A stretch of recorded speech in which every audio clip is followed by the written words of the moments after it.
You're listening to UFO Undercover with your host, Joe Montaldo, right here on the Paranormal Radio Network.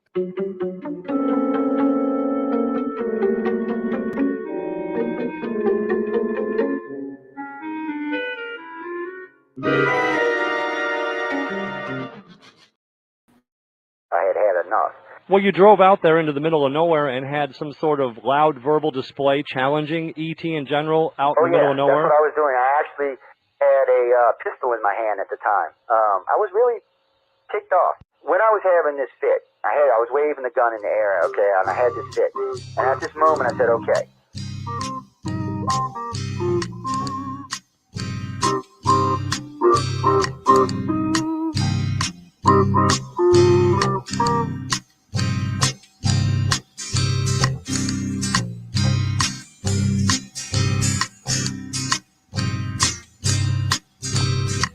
He was a Louisiana man named Montaldo. Folks around called him Six Gun Joe. Worked with Madman Joe, you know, investigating UFOs. Out for a drive with a gal one night, they stopped to check out the reporting site. When an alien lit right there on the ground, he commenced to throwing his weight around. Now, old Six Gun didn't take too kindly to that kind of thing, especially without Vaseline or anything like that, you know. Seriously. Well, Six Gun looked that critter right in the eye and said, "Any last wish before you die?"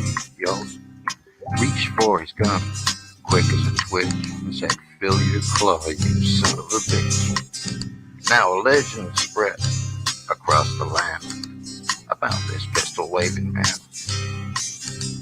But if you're from space or from Earth below, you don't give no lip to Six Gun Joe.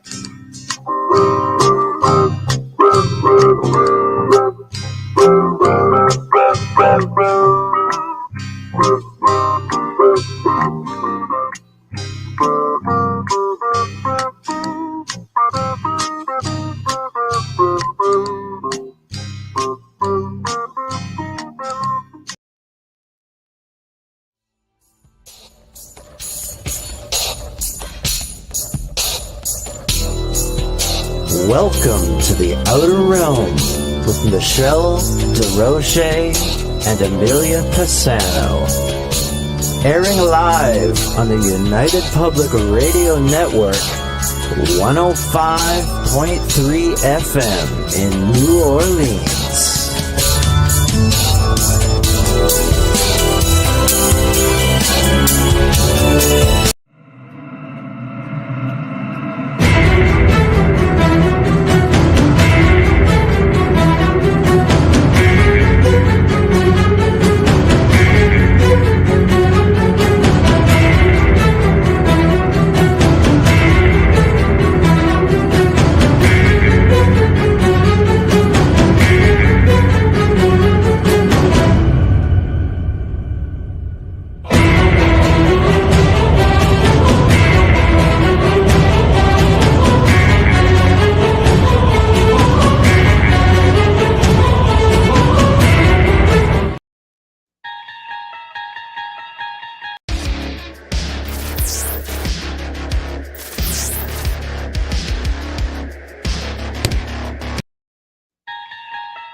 You're listening to UFO Undercover with your host, Joe Montaldo, right here on the Paranormal Radio Network.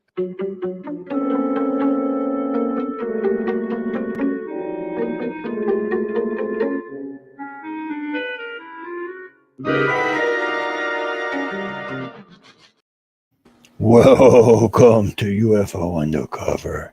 Boo. Yes, good evening. Oh, the weirdos are around. What? Oh, hey, welcome back, everybody. Or welcome, I should say. Welcome. We haven't. We just started, so they haven't gone any. Well, I guess they were home for 24 they might have hours. been out getting some popcorn or something, some munchies, some nachos, something nasty, Yes. something smoking. They might have gone to the theaters and watched the latest. This is Spinal Tap. The End Continues. Jeremy, I see you posted in my box earlier. What about? I haven't seen Superman yet, so I did, and it was okay. So, it wasn't great. It wasn't fantastic. It wasn't, Christopher Reeve's version. I get. Oh, it was good. It was good. I get it was this. I get it was that. And the last two people I talked to said, well, at least it wasn't woke. I'm not even sure what that was supposed to mean. It wasn't, and they were saying that it was. That there were some wokeisms in there. And to be honest, Superman's one of my favorite. I don't like him because he got his powers for free. Didn't have to do anything. Spider-Man, he got his powers for free too. He didn't have to do anything for them, but he didn't want them. He was cursed by them. He's like, I don't want them at first. So, but anyway, it was well done. I mean, I thought the guy does. He's got a deeper voice than any of the previous ones before him. Other than that, he looks he's the Batman, like, Superman. He's kind of like if you kind of take your glasses off and squint real hard and stand at the back of the theater, he kind of looks like Christopher Reeve. So that's going for him. Well, I mean, John said he liked him because he was kind of old school. Oh, the actor? I haven't met the actor, but he seemed like a very decent man. Yeah. No, he said he liked his Superman because it was kind of old school. So I'm not sure what he means by that. But yes. I guess I know what John means. Yeah, I'm not going to spoil it for you. You got to see it, and then you'll know what we're talking about. Yeah, he's 100% like 1939's Superman, not Christopher Reeve. Yes, but a lot of Supermans along the way. So for some reason, I can't remember. So, in DC Legends, the guy who plays Adam, the billionaire who plays Adam, he played Superman, a couple of Supermans. But for some reason, I can't remember. Brandon Routh. So even in the DC Legends series, he was like Superman in an alternate world. He came in as that being a Superman. I was like, but for the life of me, I cannot remember seeing this guy play. Well, so I think he must have been in between Reeves and the guy who fell off the horse. No, Christopher Reeve is the one who fell off the horse. He is for the one. No, okay. So who was the last guy? He was the English actor. Now I failed his name. He's the English actor. He was the physical epitome of what Superman should look like. He is physically that fit. But I don't. First name, what is it? I don't. I'll get it here in a second. The new one is named David Corenswet. Yeah. I remember seeing it. Tyler Hoechlin is the one from the TV universe. Brandon Routh is the one who comes after Christopher Reeve. And what's the English guy's name? I got to open up another box here.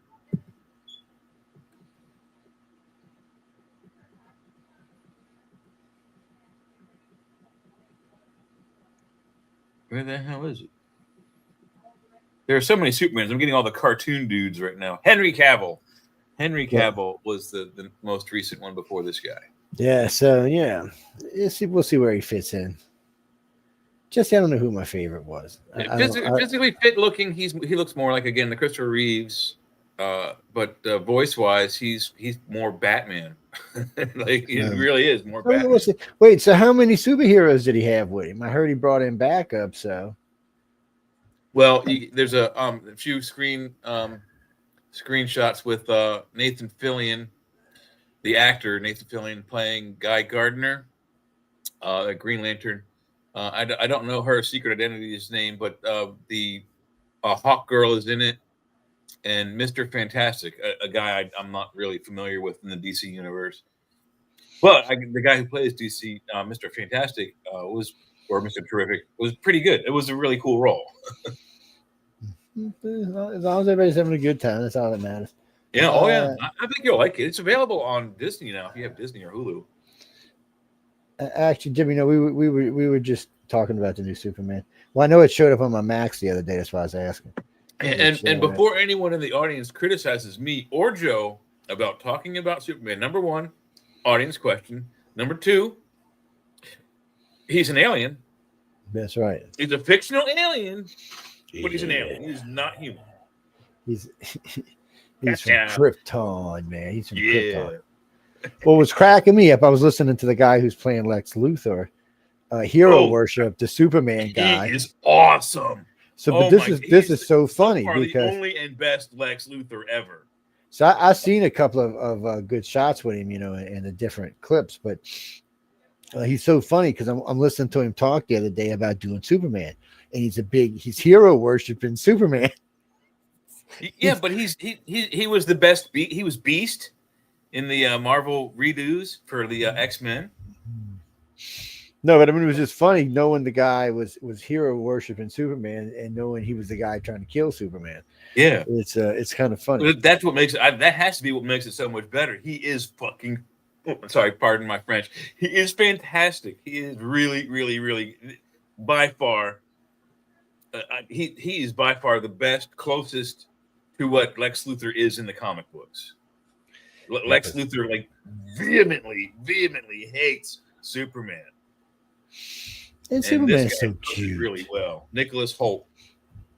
No, Jesse. No, Jesse. You're thinking of Marvel. There's Marvel and DC. There's actually a few other comics in there too, but they're not Marvel as prevalent. And DC did come together for a brief stint for like a year and a half, where both companies were going bankrupt. So they amalgamated their character lines, literally called the comic line Amalgam, and they did 12 books of these characters that they mashed together, and then they went back together. So they are kind of now interchangeable. And if you look at any one of the either two universes, each one has a parallel superhero. Well, not exactly.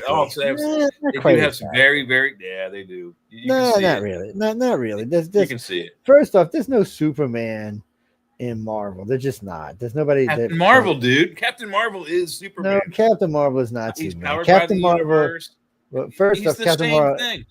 Captain Marvel is actually, and now is a female anyway. So, but it's not the same The thing. original one was a dude, though. But it doesn't matter. He still doesn't have full superpowers. She was defeated. If you remember the comics, she was defeated several times.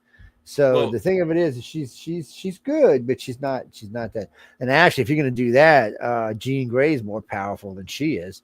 It's Jean Grey eventually is more powerful than even Superman. I mean, I think she would destroy Superman too. If she could get in his head, yeah. If she could get in his head, But there are also parallels. Like the Shi'ar guardsman. His name is Gladiator, the big blue dude with the purple mohawk. You know what I'm talking about? Yeah, kind of. He's really super powerful. The guy who turns into metal.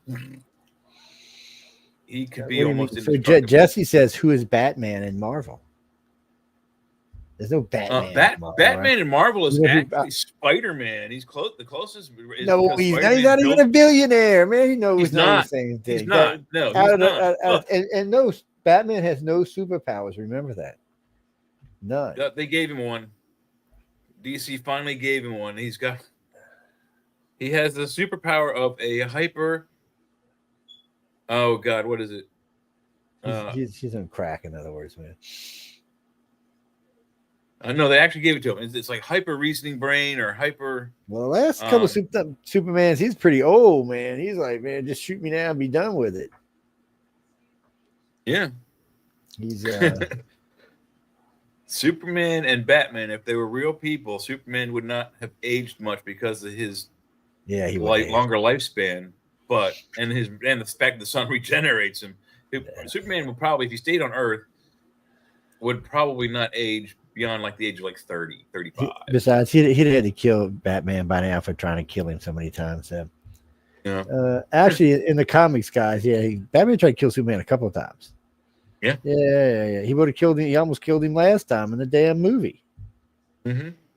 It's Batman's. Well, I mean, he actually had killed him, but he had to stop trying to kill him to have him help kill the giant monster that also needed the kryptonite weapon. So, in essence, yeah.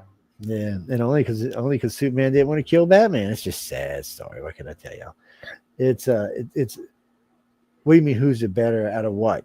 Actually, right now, if you had to do this, DC's producing much better TV shows than Marvel is, and Marvel's movies have been selling more.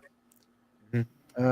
Don't get me wrong, Wonder Woman was Yeah, great. it's All the exactly Wonder the Womans opposite. were good. It's like the old comic book days. In the early days of the comics, DC had the really, really good artwork and the good pens and inkers and the good publishers. Their ink didn't bleed. It didn't have lots of misprints, but their stories sucked. Marvel had really good writers and shitty artists and bad publishing, and that combined with if you have a good story and really bad artwork, you're going to sell more. The other guys who had really bad stories and really good artwork, they didn't sell as much. Marvel has always been a little bit more of the leader in the front there, but that's kind of the way that the industry's gone. Is there's those same parallels are now. Marvel TV shows stink compared to DC's TV shows, and then you go to the movie side, DC's movies kind of stink compared to Marvel's. They're not making as much money. With the exception of the last one, that last Marvel movie sucked. It's I haven't seen it yet. No, what do you mean the final one when they went and killed what's his name after he killed half the world, half the universe? Oh yeah, that's the Infinity War Part 2. That fucking movie sucked. What are you talking about, Jesse? No, we're going to talk about UFOs in a minute, but you're talking about the Black Panther. Black Panther was fun. I liked it. Oh yeah, he was fantastic. Now I haven't seen this second one, so don't ask me. So I haven't seen it. So I've seen lots of previews. I've probably seen the damn movie, but I'll get around to watching it one night. I like the guy who was Black Panther in the first one. I'm not really happy with the scheme of the second one, but I'll watch it eventually. Yeah. Well, I might like it, I might not. You'll know if I don't like it. You'll know if I like it whenever I watch it. Supermans are Supermans. You're gonna like Superman no matter what. You might like one more than the other, but they're just Superman. That's all they are. And how many times have they done the start of Superman? What, 6 or 7 now? Maybe 8. Well, yeah, this one doesn't really go into his origins at all, which is good. No, it reflects back on where he's from, certainly, but it's not like let's shoot the baby to the moon. It's not like that. Because they like to do that at least 4 or 5 of them. Yeah, they've done it quite a bit. Yeah. Nah. Who you want to play? See, play Superman? Who? The Bond guy? No, the Bond guy couldn't play Superman. No, Daniel Craig. No, he's too skinny. Yeah, and he's blonde. Yeah, he just wouldn't make a good Superman. He has the right color eyes, but the wrong color hair. And the wrong color. Well, I mean, Henry Cavill had the wrong accent too. Well, I don't know. This guy will get at least 2 movies, maybe 3. More, I mean. And well, let's hope, yeah. He might, But there's always going to be somebody out there ready to play Superman. As long as they don't go woke, Superman will stay around. What are you talking about? I tell you what, John, you know what? You can bring that up on Friday's show about how Marvel and DC deal with the being gay and working in their industry. Oh, you have a lot to say about it because DC does it really well and Marvel really is piss poor at doing it. But we can talk about that on Friday. You could come see us. Yes. Well, it's just one of them things. I tell you what, I said, why don't you do this? Go watch DC's Legends of Tomorrow. Go just, it's 7 seasons. So you're not gonna be able to watch it all by Friday. Yeah, it'll take you a week to marathon it. Maybe more. You can kind of skip. You're gonna have to at least do a couple of episodes in the first season too, so you got an idea who the characters are. But you can skip after that, jump forward a little ways, and find out who the characters really are. It's amazing the way they do things without ever any time in the whole time putting any emphasis on anything. No, they don't even talk about it. It's just what they are. It's excellent, well done. It's not the only one I've seen DC do that way. DC just figured this. You know what? Okay, she's going to get married to a lady. Who cares? Let's go kill a monster. That's just their approach to it. Marvel's going to make a big deal out of it. DC's like, no, just a person. Who gives a shit? I mean, the only thing good about the one Marvel TV show with what's the Scarlet Witch was it brought back some memories of how TV was 30 and 40 years ago. even 50 years ago. Other than that, the show kind of was like, you know. Yeah, but no. Anyway, Jesse, we're gonna get to the topic at night since I see people. Yeah, since bugging we me on started my off with a messenger. fictional alien, let's talk about Yes. some real ones. So you know, when you look back in time, you know, we'll jump in our little time machine back here. We're going to jump back about, let's say, we'll make a quick stop about 6,000 years ago. So we're talking Samaria, Mesopotamia, maybe the birth of Egypt. Pop. Now we're there. Now remember, this is the only life on the planet at the time, at least as far as we know. This was the only life on the planet at the time. I'm not sure where all the people in Africa went, because you know they had to migrate up to the Middle East and transform into a whole different race, basically. So I'm not exactly sure where everybody else went off to, but they actually found a couple of mummies in Syria, which is on the northeastern trek out of Africa. 2 female mummies in Syria that their DNA didn't match with the DNA of the region. It's a very interesting read. Yeah, it wouldn't surprise me either. So anyway, we'll start out with something easy for y'all. Okay. So you go to Samaria, there's this, we'll just say it's a statue, or a carving. It's generally 8 foot tall, 7 to 8 foot tall. It usually looks like a reptilian. Sometimes to me, it kind of looks like a bird of some sort, some kind of raptor or something. But regardless, it usually looks like one of those two things. Usually has some kind of cloak thing coming down. Sometimes you'll see wings, sometimes you won't. You'll always see a little bag, looks like a little handbag, a little woman's handbag, maybe like a Gucci or something, with like what looks like a wristband, almost like a wristwatch with like a little thing behind it. So it's some type of, I don't know, it looks like a watch. I'm sure it's not what it is. And then like some type of pad behind it. Now these show up in those 3 cultures, but then hyper jump forward 2,000, 3,000 years to Mesoamerica, and they're there too. They're in the Mayans, Aztecs, Incans, and Toltecs. Identical symmetry. Each has like a hawk's face, like you said, 4 wings, a wristlet or a watch that has like a flower pattern, usually with 8 petals, perhaps indicating a 16-hour day or a 32-hour day or something of that nature. A handbag, or sometimes people have called it, like in the olden days, it was an old deadweight, an old dumbbells that were just a piece of lead with a handle on it that you would lift. So we don't know if it's like a handbag, or Giorgio the hare thinks that it's it's one of those handheld air conditioners like our astronauts used to carry before they, as they're going from the after getting dressed in their suits, they would walk with an air conditioning unit in a suitcase, and a Samsonite suitcase at that, by the way. And then they would get into the capsule, and they needed that, otherwise they would suffocate inside their spacesuits. Yes, because it got hot when you were in them things for a while.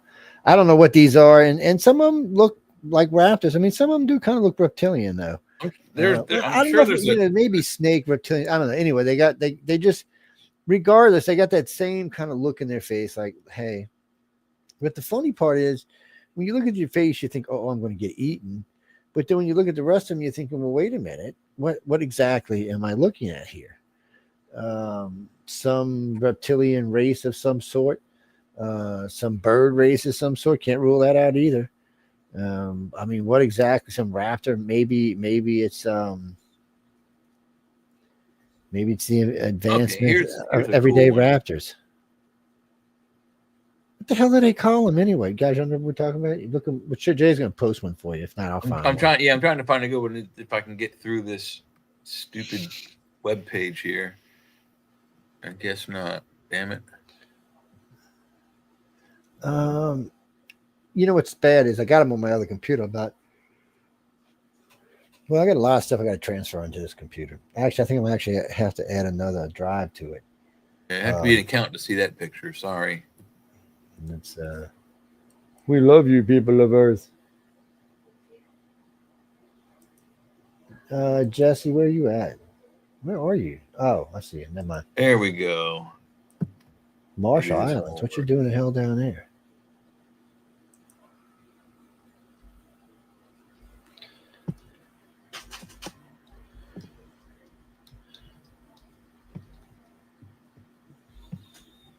There we go. Okay, I've got not. I don't have the comparison pictures, but I have the chief god of what is technically the way they pronounce their name, their species or their race or whatever you want to call it is Anuna Kene, and we've bastardized it into Anunnaki. But this is allegedly a bas relief carving of Anu, the chief god. And let me go back to that page here, and I can't really make it any bigger. That's just the best I can get you. But this is a bearded man with sort of a dreadlocky, would you say, Joe? Wait, hold on 1 second. I'm kind of in another window at the second. All right, let me jump back. Okay, all right. Now say that again. Hey, see, this one just looks like a man. Let me blow this up. Yeah, this is Anu himself. It's a man's face, kind of either braided hair and beard or dreadlocky. He's got a set of wings. His robe represents another second set of wings. There's the handbag in the left hand, the wristwatch on the right wrist, and then, well, they also have something around the left wrist. We don't know what that is. And then this is either an avocado or a pineapple, it's been called. Or maybe it's like a stone of some sort. Yeah, but it's usually scaled, like a scale mail or scale armor. So it's like they call it either a pine cone or a pineapple. Yeah. Maybe his skirt should have been a little bit longer, man. Maybe, but then he also has this scroll right here in his waistband. But that is Anu of the Anunnaki. His balls are hanging out. Damn. No, that's his calf and his knee. Yeah, that's what it looks like to me. What do y'all think, ladies and gentlemen? I know, huh? Oh my God, Jay's putting pornographic stuff up. Well, he's also got a handbag, so maybe he doesn't have. Maybe he's a transy. Maybe. Now we're talking bad about Anunnaki guys. Be sure you beam Jay. We're dead. Yeah, we're going.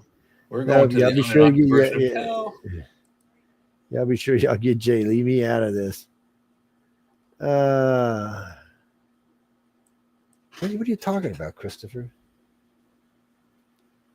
Yeah, so what is Mesopotamia today? It's Syria and Iran and Iraq, that region. Yeah, it's a pretty big area there.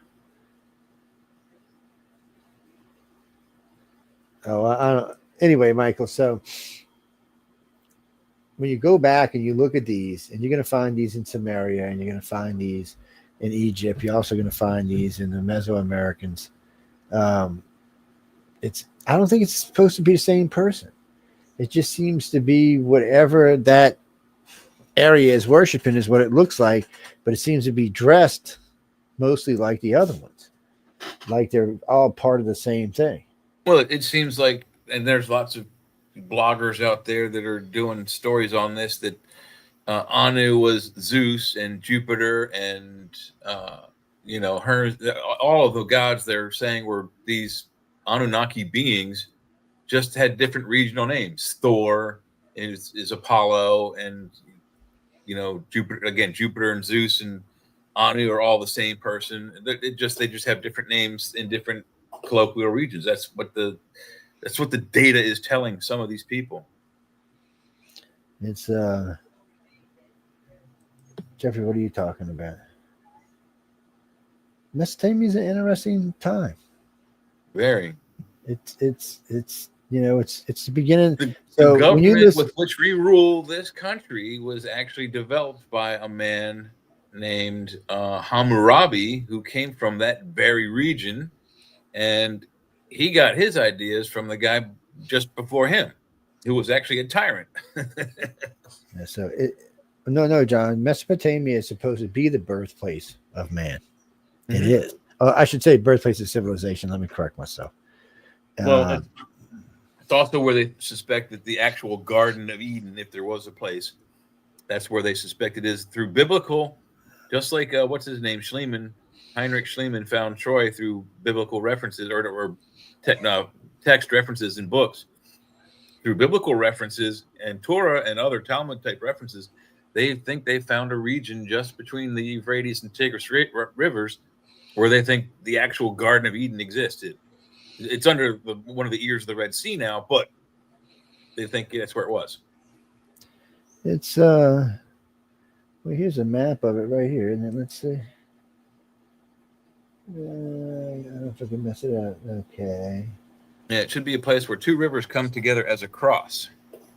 It's hold on, I'll pop Again, up. Symbology. It's well, there's a lot of UFO activities in these areas. It's one of the reasons it's so interesting.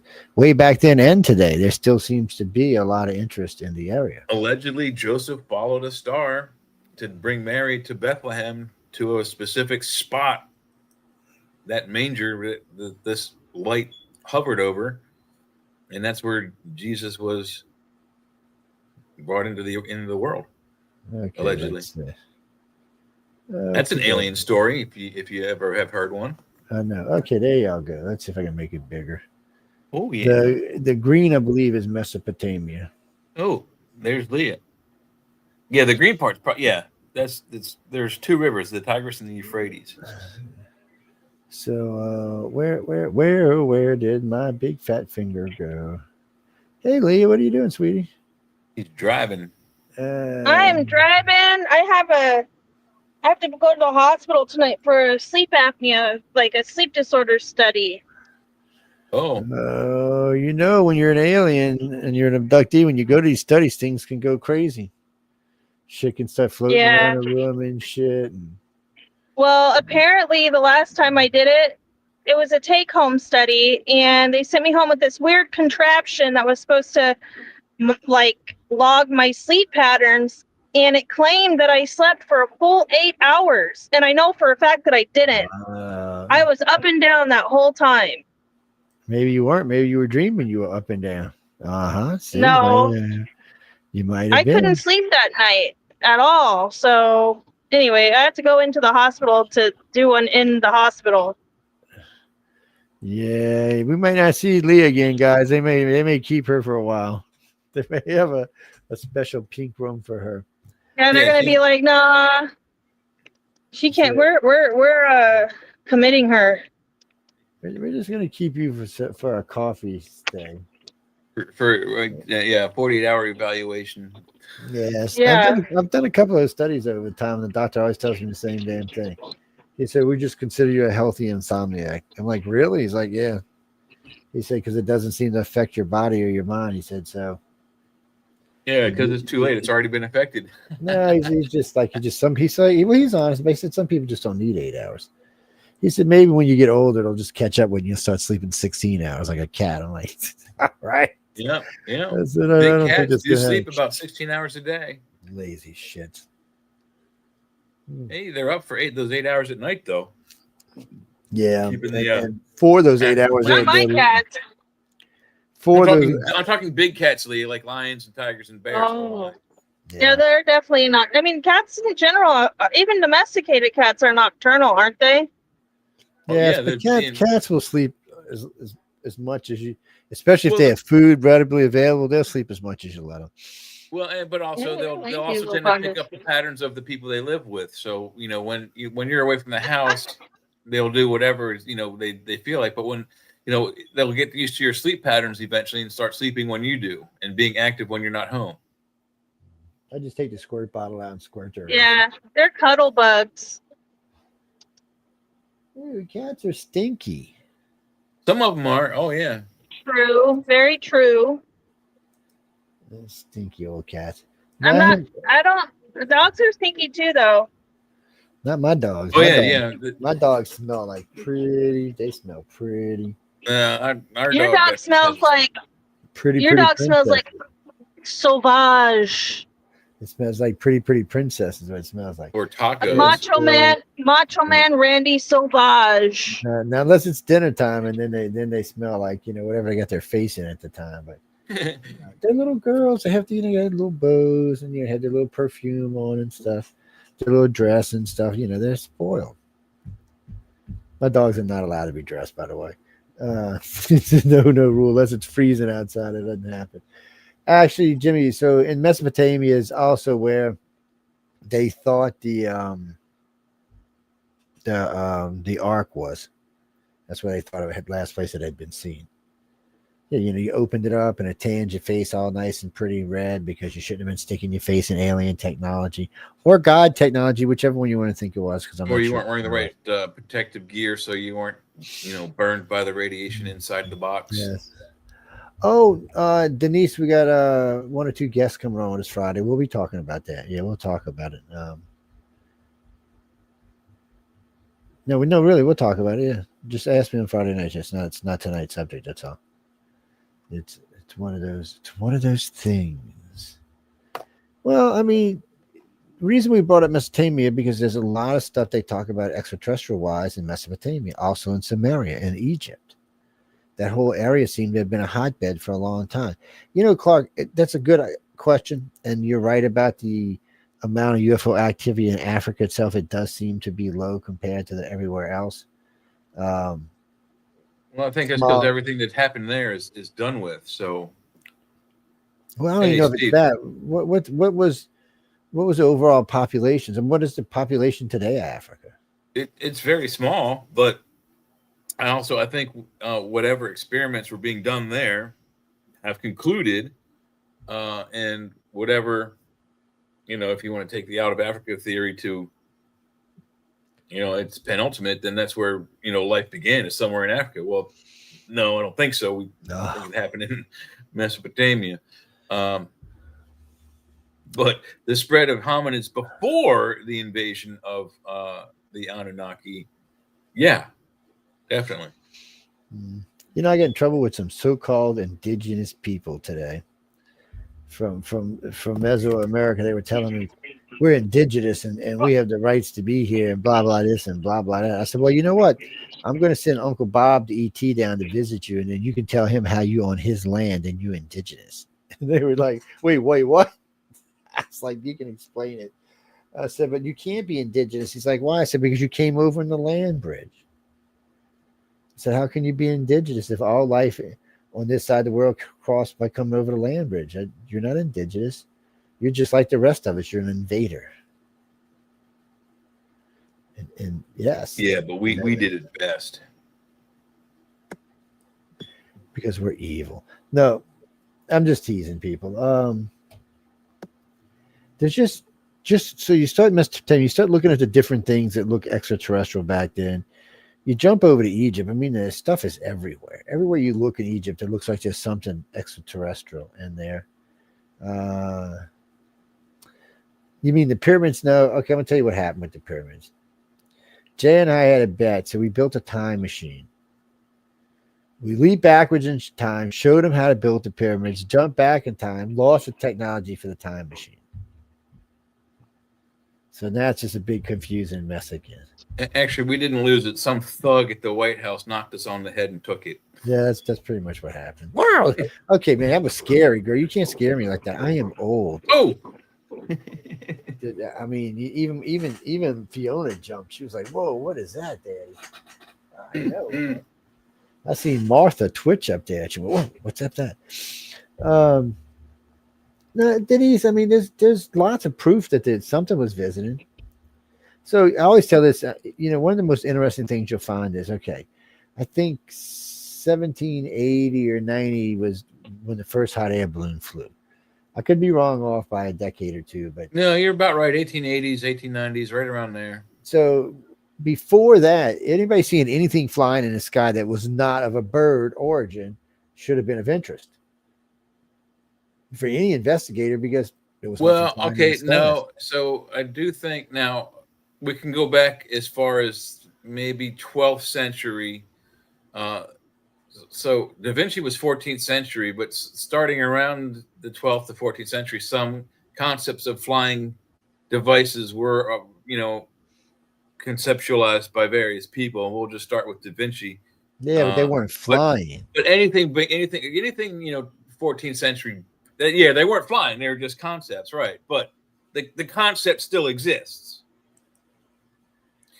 Just saying. So if you go back even further, further than 14 or 12,000 years ago, then bam, yeah, everything that's painted or recorded in the sky can't be anything else but not of this earth.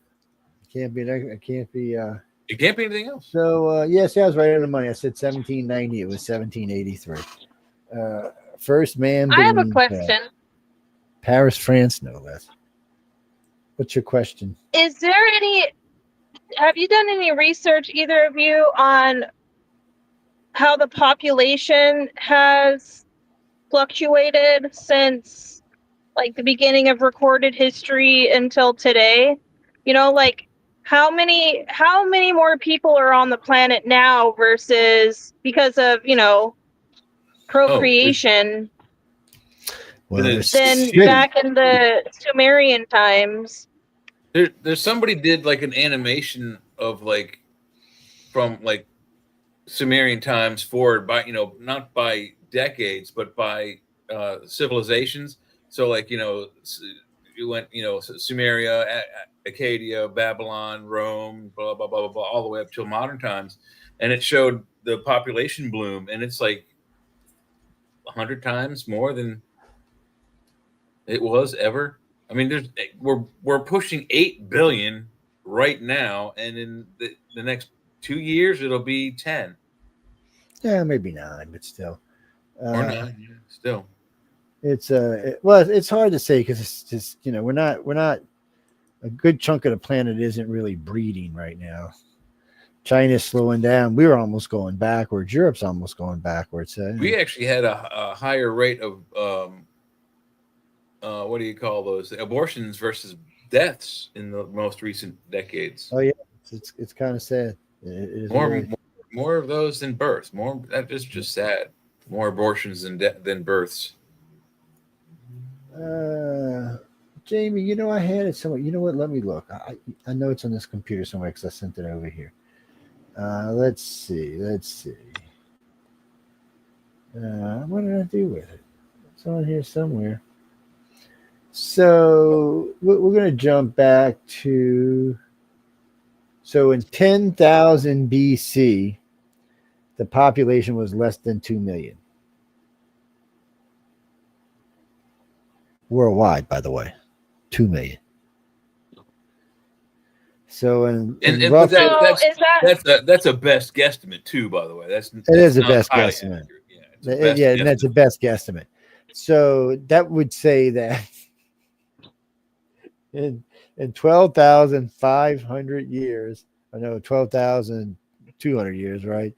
14,000. Yeah, we have gained. Well, that is true because it's a 2,000 coming over the top. So, wow. I mean, we've gained a lot of people, that's for sure. But it took 14,000 years to get to 18 billion. I mean, to 8 billion. And was that at all at times when the continents were closer together in a way? Like, was that more towards like? No, was that in recorded history time, or is that like 14,000 years ago? The world would look pretty much the way it does now. Does now, yeah. Some waterways and streams and shorelines would be a little different, but other than that, it would be basically what it looks like now. Yeah, at 14,000 years ago, there would have been more visible land because of the ice age. But there would have been more land, yeah. But that would have been starting in the middle. So at 8,000, there was 5,000 people. So at 3,000 BC, there was 100 million people.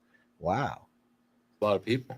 Yeah. So and then at all the way to 1,000, 100 million. At million? M-I-L? Yeah, million. Yeah. Hey, Heidi. So at 1,000, there was 100 million. At 500 BC, there was 500 million. At 200 BC, there was 227 million people in the place. At year one, 300 million people. That's a year after Christ died? That's the year he was born. That's like 10 years after he was born. He was Year one. Year one, Jesus would have been like 11 or 12. That's when he disappears and then comes back at the age of 33 and then is killed almost instantly, according to the Bible. I thought year Now, one, if we're talking like this is 2025, right? So like we're talking like year one. Isn't this 2025 years after the death of Christ? It's 2000. No. Oh, actually, it is. She's right. 2025 AD after the death of Christ. Yes, it's AD. So year one. No, it doesn't actually say year Jesus one. Was born. Jesus was born somewhere around 7 to 11 BC years, and then was BC killed. Means before Christ, right? Right. BC means before Christ. Before Christ. He was born, right, exactly right. Most biblical scholars agree that he was born in the year 7, 8, 9, 10, or 11 BC and was killed in somewhere around 33 AD. That's the time span. But it doesn't matter. Year one does not denote the death of Jesus Christ. It denotes the end of the last regardless at this point, what it does mean is 100 years later, it dropped to 195 million people.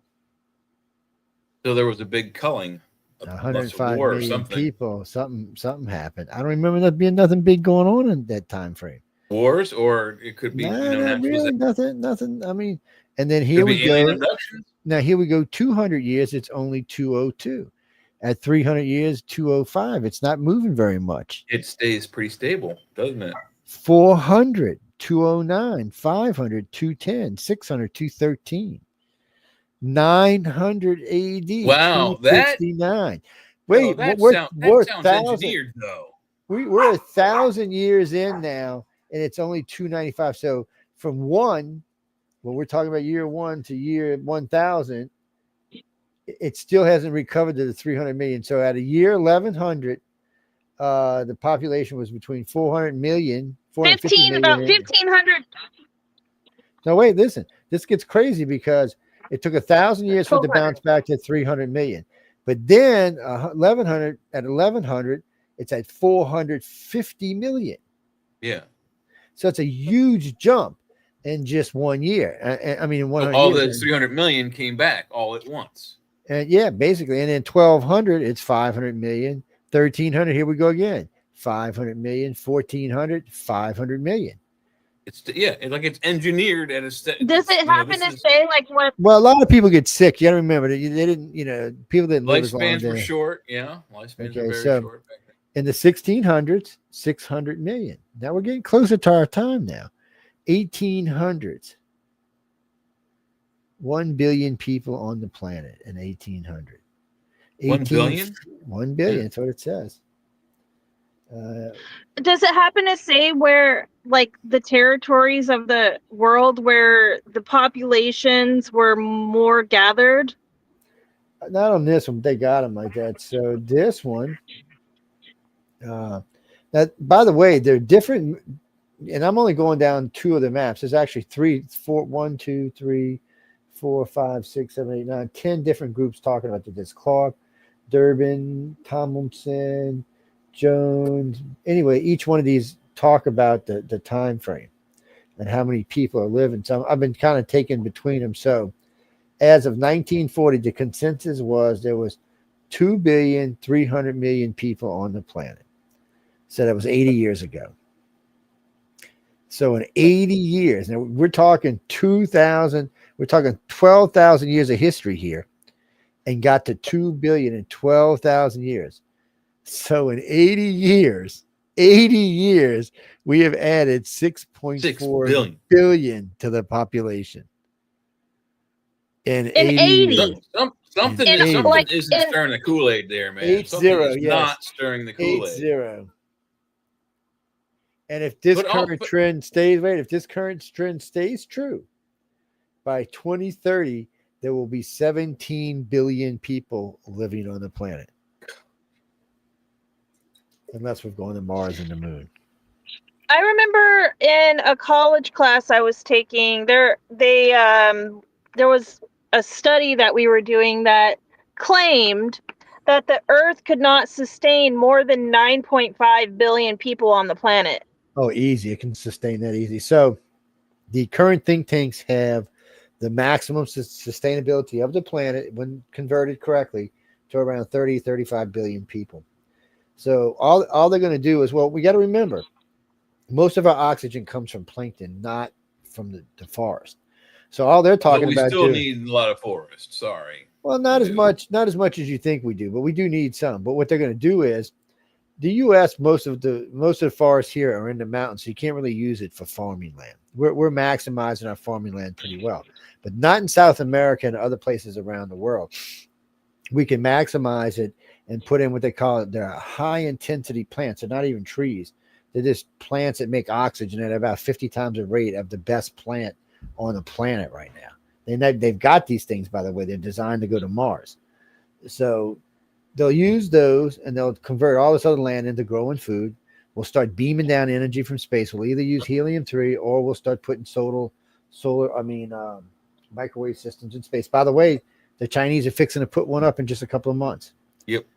They're gonna beam down as much power. Wait, what? You broke up. You're breaking up, Leah. Can you hear me? Yeah. No, you broke up a little bit. You're going to start over. When are we going to start harvesting rare minerals and like gemstones or whatever off of asteroids and comets in space? Pretty soon. Yeah, 20, 30 years probably. So right now, for the next decade, we're going to concentrate on getting them out of our own soil in the United States because we've been using up China's and everybody else's. But we've got everything we need here, so we're going to start digging ours up. We've got more oil than God. Yes, but we're talking about rare earth minerals is what we're after right now. So yeah, like gold and diamonds and things like that. The stuff that you can find. They don't even consider that rare earth mineral. Yeah, it's going to take us, another 20, 30 years to get that kind of space infrastructure going. So what you're going to see here in about 10 years or less, you're going to start seeing a fleet of ships going back and forth to the moon and to Mars on a regular basis. Elon's already got them designed and ready to go. His spaceship, his Starship now has passed the last 4 tests. Probably a year, he'll take the first one and send it to Mars. What's going to happen is they're going to send 30 or 40 of them. Those are going to probably stay there, at least the first ones. That'll be part of the colony. That'll be part of the robotic system. Yeah.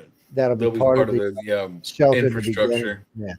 Yeah. And then they'll leave a 22 those or it's a 22 or 23-year-old woman has been named as the first person to go to Mars, basically. Well, now she did that. She got to actually go.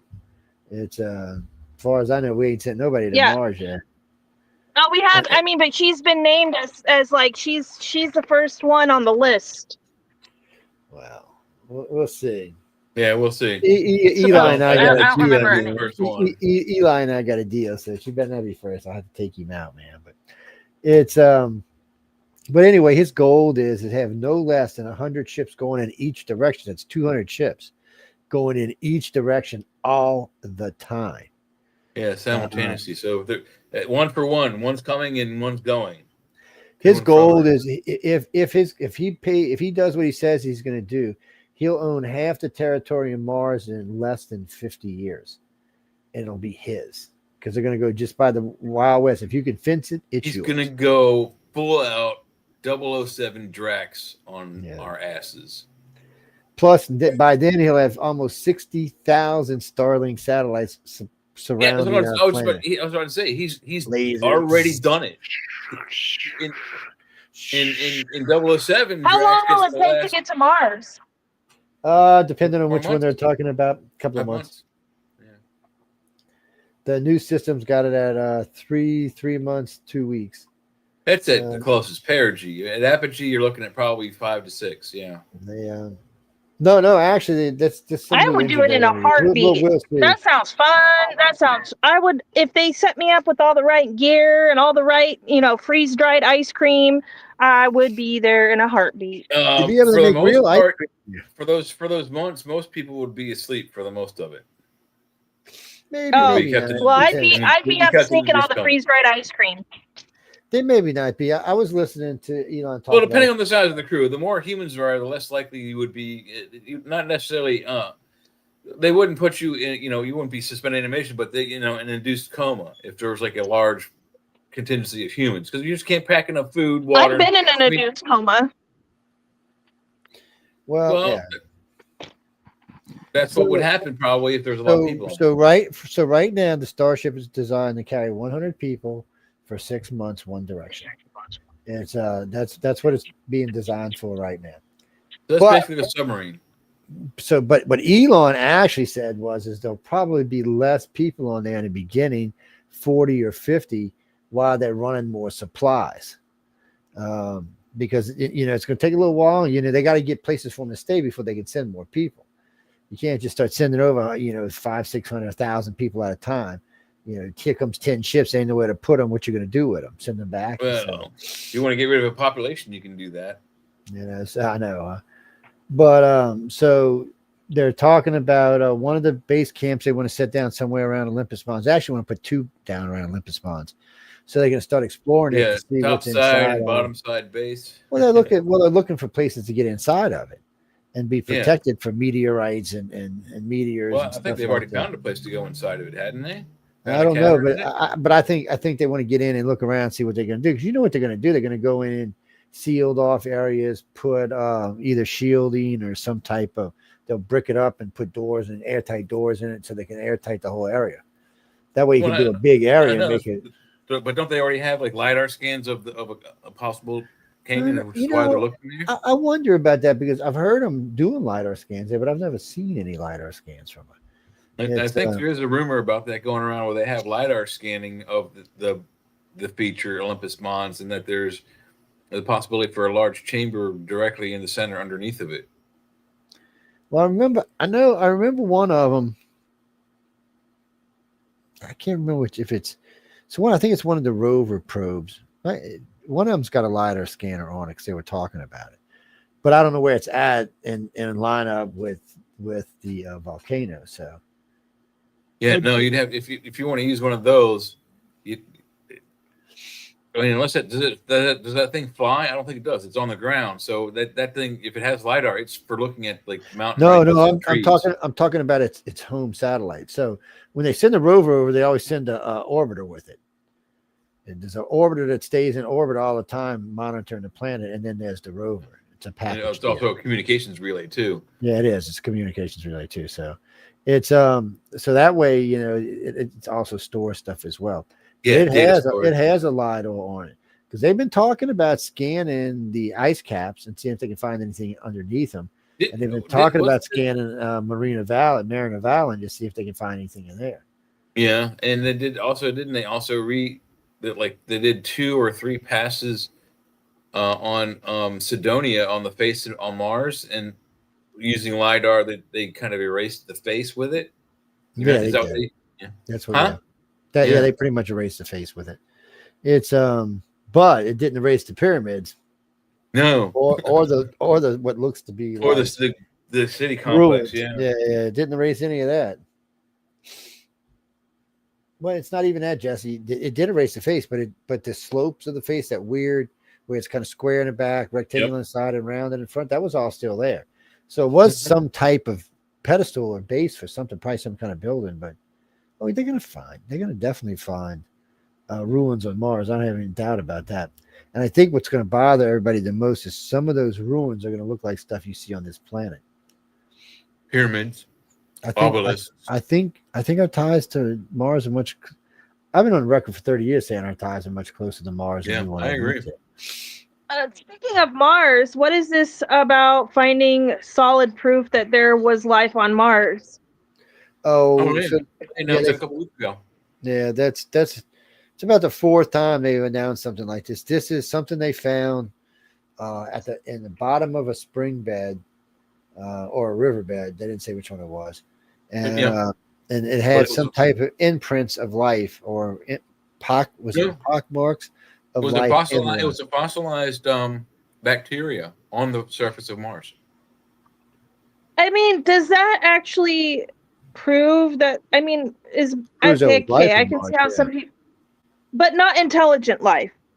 Well, it doesn't. Well, how do you know?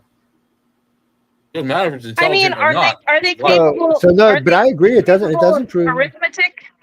Well, no, it doesn't mean it's one cell animal, two cell animal. It doesn't mean it was intelligent life. But remember, according to our own science, we came from one cell animals. yeah. What's according to our So science the is not life. building blocks of life. Basically, Well, they no, they're found the alive. building blocks of No, life. no, it's alive. It's just not. It's just like any bacteria running around on our planet. You know, that's all it is a bacteria of some sort. You know, could Do have done any bacteria number. have feelings? As far No. as I know, they don't. But you know, I'm not small enough to talk to a No, bacteria. yeah, we don't live on that level. Hey, Herb, the They bacteria prob- got feelings. But Yeah, I they got probably feelings, don't man. because Yeah, I hurt my they don't have feelings, a man. brain. Shit. They don't have a complex brain like ours, so the possibility Right. is probably So nil. would that mean that it's not like that? Would basically mean it's not considered intelligent life, right? It's not considered life. Period. But anyway, it See, was when some they type say, of "Oh, life, we found life on Mars. We found life on Mars," I'm expecting like a dug up, buried civilization that was, flooded over well, who bazillions of who do you years think? ago or So, something. who do you think came in Windex the rover? So one of the rovers, a couple of years ago, about a decade now, was dying. It was dying out. It was dying. Couldn't go anymore. And finally, it just died. And that was it. The rover was dead. And then the very next morning, the rover was working. Everything was working. Everything was perfect. So they scanned it to see what it looked like. It looked like somebody had gone out there with one of them little dust brooms and some Windex and cleaned. Even the wheels were clean. The whole thing was sparkling in the sunlight. It was crazy. It looked like somebody went and cleaned this thing. It was like the Junkions from Transformers came in and fixed it all up. Yeah. It was insane. It's still working now. It was But- C3PO. Not, said it well, was a not only dirt that, devil. not only that, Leah. One of the two Voyagers that we sent, one of them is outside the solar system now. I think it was the first both one. of them are out. Both of them are out. But both of them around. But I think the first one that left us, it went down. I mean, it went offline, 100% complete. NASA lost contact with the thing when a certain panel on it was damaged or destroyed. Damaged or destroyed is the data that NASA got. And I don't know how many, a year or so went by, and that satellite, Voyager 1, came back to life. It had been gone. Since it had lost power and it was damaged. It went off course, of course. But now it's back on power. It's repaired. The damaged system that was damaged or destroyed is repaired. How does that happen? And it's back on course, on its original course, and it detects a radio signal from a planet immediately after that. So that's a weird coincidence how two of our machines far away from our planet failed to operate, then started to operate again. Seemingly Voyager repaired. 1 still got some time. That is not a coincidence. Voyager 2, they had to do some more repairs, and they've had to turn some systems off. All the systems are still on Voyager 1. 2, though, they said it's not got much longer, maybe a year or two, and it'll be gone. It'll just be a big hunk of steel floating in space with a gold disc saying, "Please come visit Earth and probe us." Can't believe they did that, man. I mean, why don't y'all send us with a map pointing directly to where the damn satellite came from, so they can come right here and kill us? Oh, I didn't even see you in there, Heidi. Sorry. It's I'm not even buying it, man. Well, so wait, you now guys. I was going to ask. So wait, is this now? There's a fourth interstellar object in our Yes. There's another. What? Okay, and yes, there's a new stellar object coming this way. It's got some weird numbers. And it's supposed to be bigger. Yes, it's larger, and it's exhibiting. I forget exactly the wording, but atypical behavior in gravitational fields.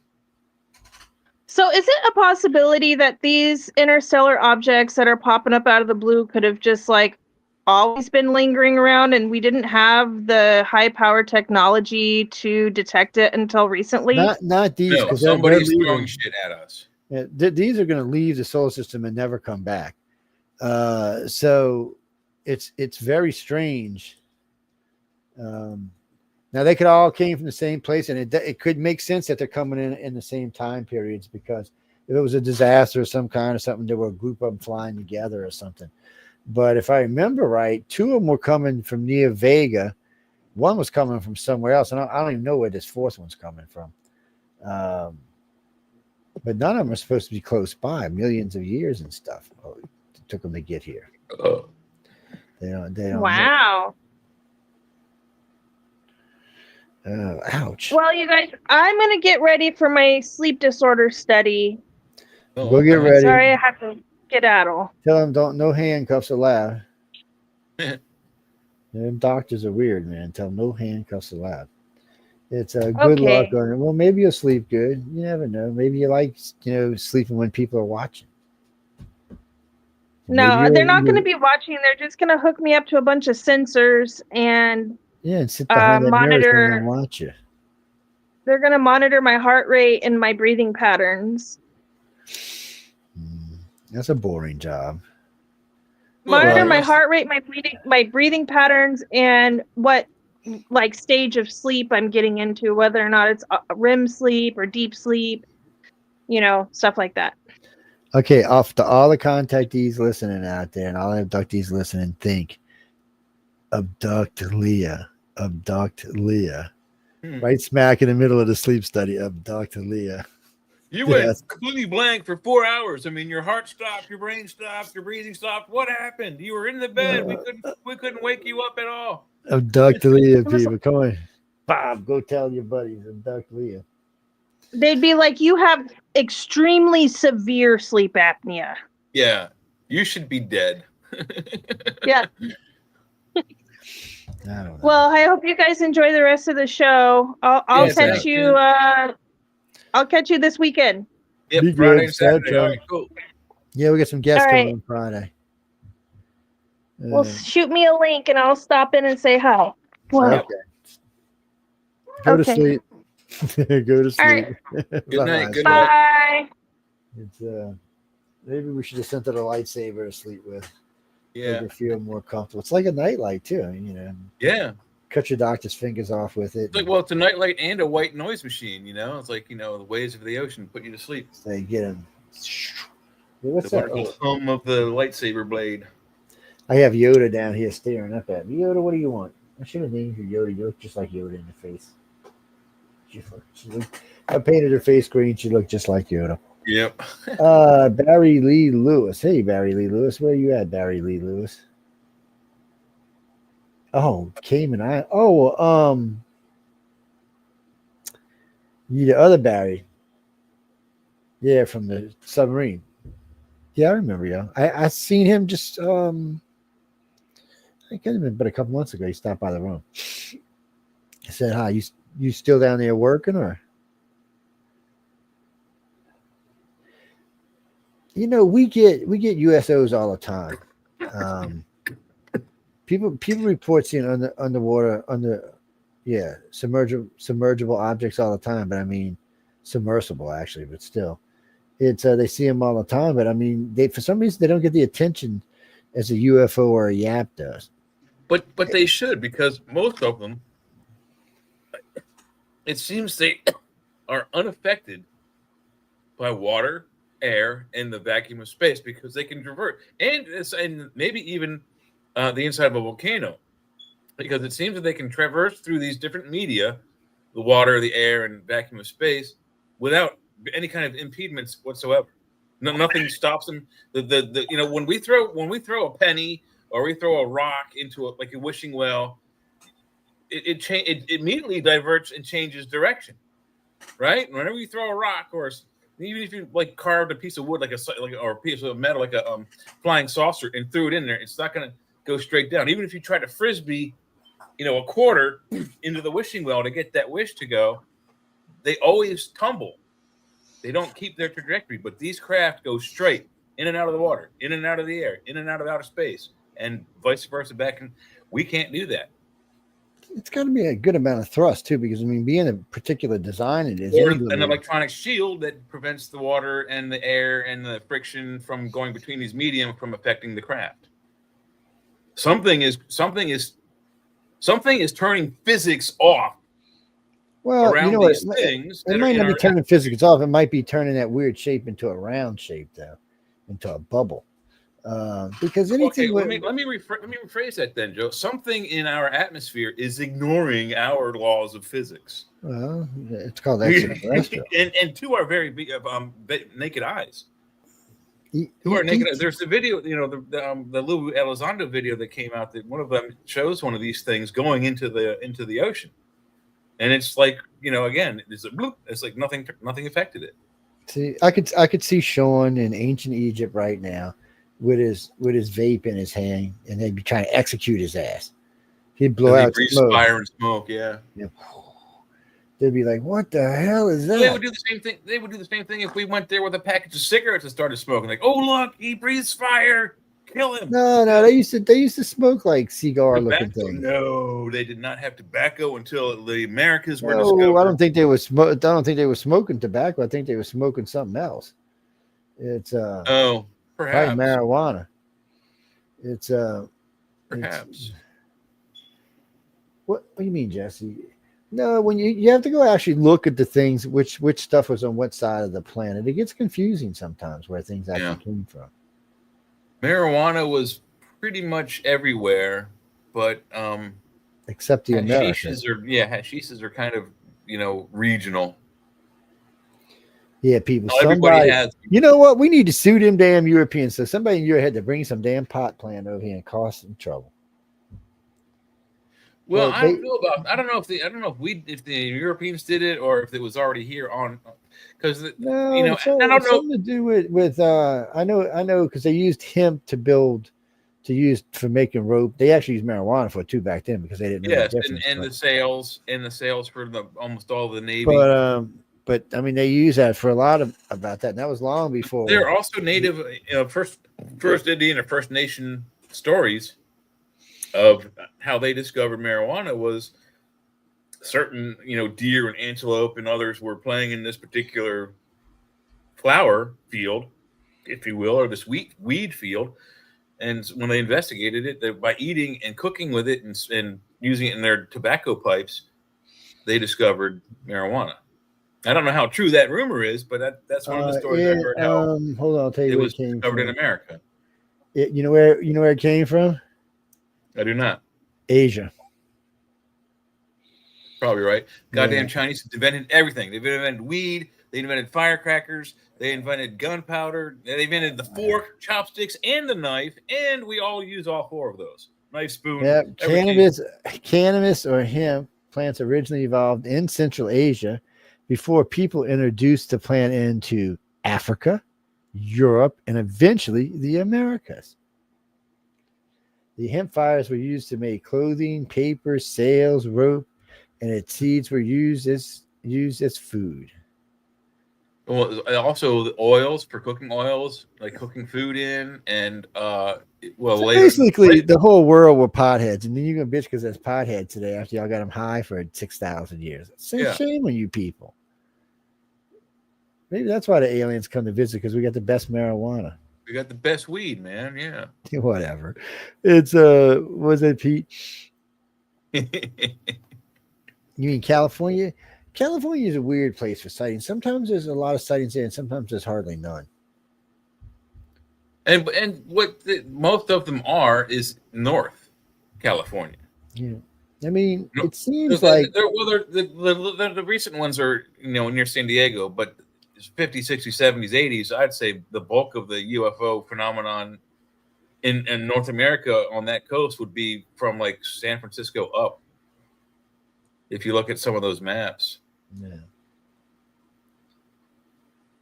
It's kind of crazy. Oh yeah, I'm glad you sent me that pizza. I forgot about that. So last night I had talked to a friend of mine. I was watching this stupid show about 3-Eye Atlas. I always want to call it AI Atlas, but it's 3-Eye Atlas. And of course, they had to talk about Oumuamua and the other one. And at the end is when he was talking about this new one that's coming in, which I was just looking up a minute ago. It's so they're saying that this AI Atlas has from somewhere 9 objects popped up around it,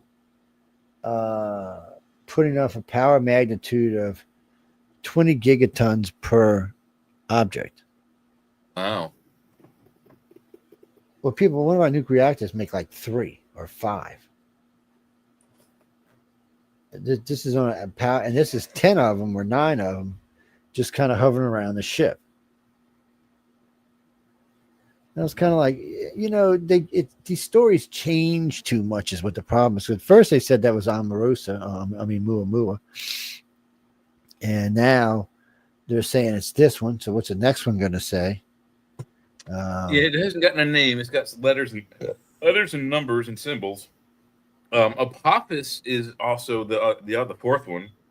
It also has letters and numbers for a name, but it's got a nickname.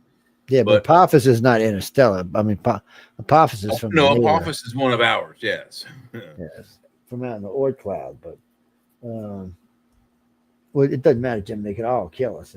It's just AI. I mean, 3i Atlas doesn't seem to be coming nowhere around us. It seems like it's going somewhere else. I wouldn't say that so much, Joe. It's coming near enough to us that if it were a device, that it could very easily take sensor readings, some kind of detections of life. No. Actually, for 3 days, the sun's going to be blocking it out from them and us. Neither one of us. They won't be able to see us. We won't be able to see them. Yeah, I was watching it last night. I know. Ain't that some shit, huh? That's if we assume that they have our low level of technology. Or I would imagine the sun would be a pretty good interference, but it might not matter. They might not be looking for life. That's why they might not be passing by Earth. They're definitely making a pass through the inner solar system, but they're not passing by Earth. Yeah, until they see us, and then they're going to change direction. You watch. They've seen us by now. I mean, if they know Mars is there, they know we're there. I mean, I'm just diverged. Sure that whatever that is, it knows it's here. It's coming by on a sensor suite. It's one of those things. It doesn't seem to be interested in mankind. Yeah, Mish has a good statement here. Very clever tactic going the other side of the sun. That's how most predatory birds hunt. Is they will come up at high noon with the sun at their back, and when they go to attack their prey, when they look up, all they see is the sun. They don't see the bird coming because the sun outshines the bird, and then whatever's looking up is all of a sudden, boom. It's like, where the hell did that come from? And you're dead. Boom. It is a very clever tactic. Birds use it all the time. Yes, but we know it's there, so we'll know where it's coming from. You're right.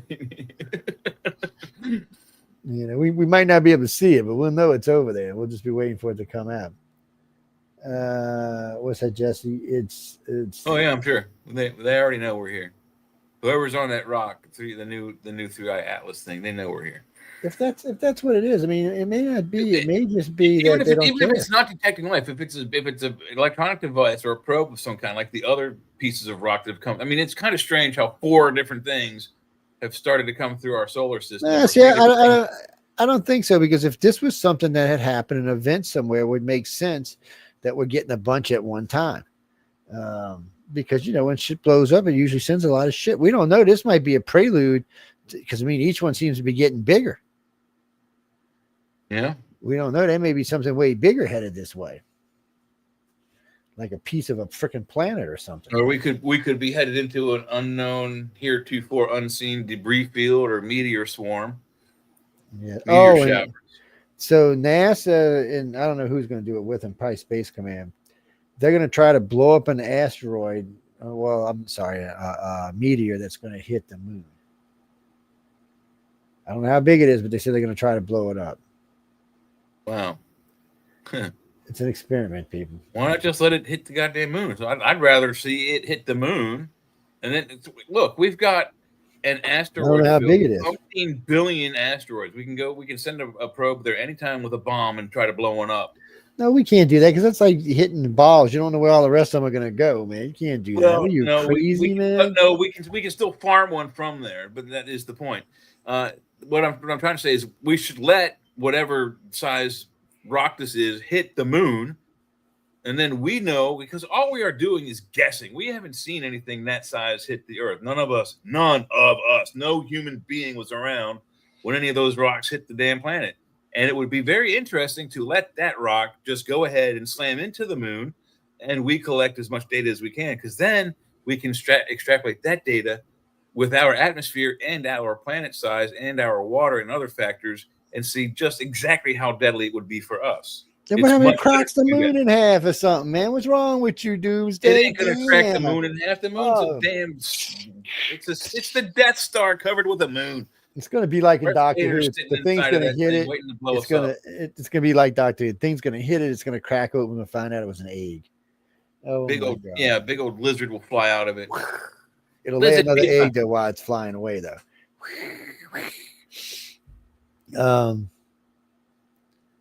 That's what I'm saying. Lee, don't let the thing get crunched up. We need to blow. It's not even that. We need something that's headed towards us, so we can see what it's going to take to get there. Moon's only what 200,000 miles away or something. So 999,000 miles, I think it is. We could shoot a bunch of rockets. Hey Google, how far away is the moon in miles? The moon is about 238,900 miles from Earth. 240,000 miles. I know my stuff, my friend. It's But anyway, it'd be good to watch. Hey Google, stop.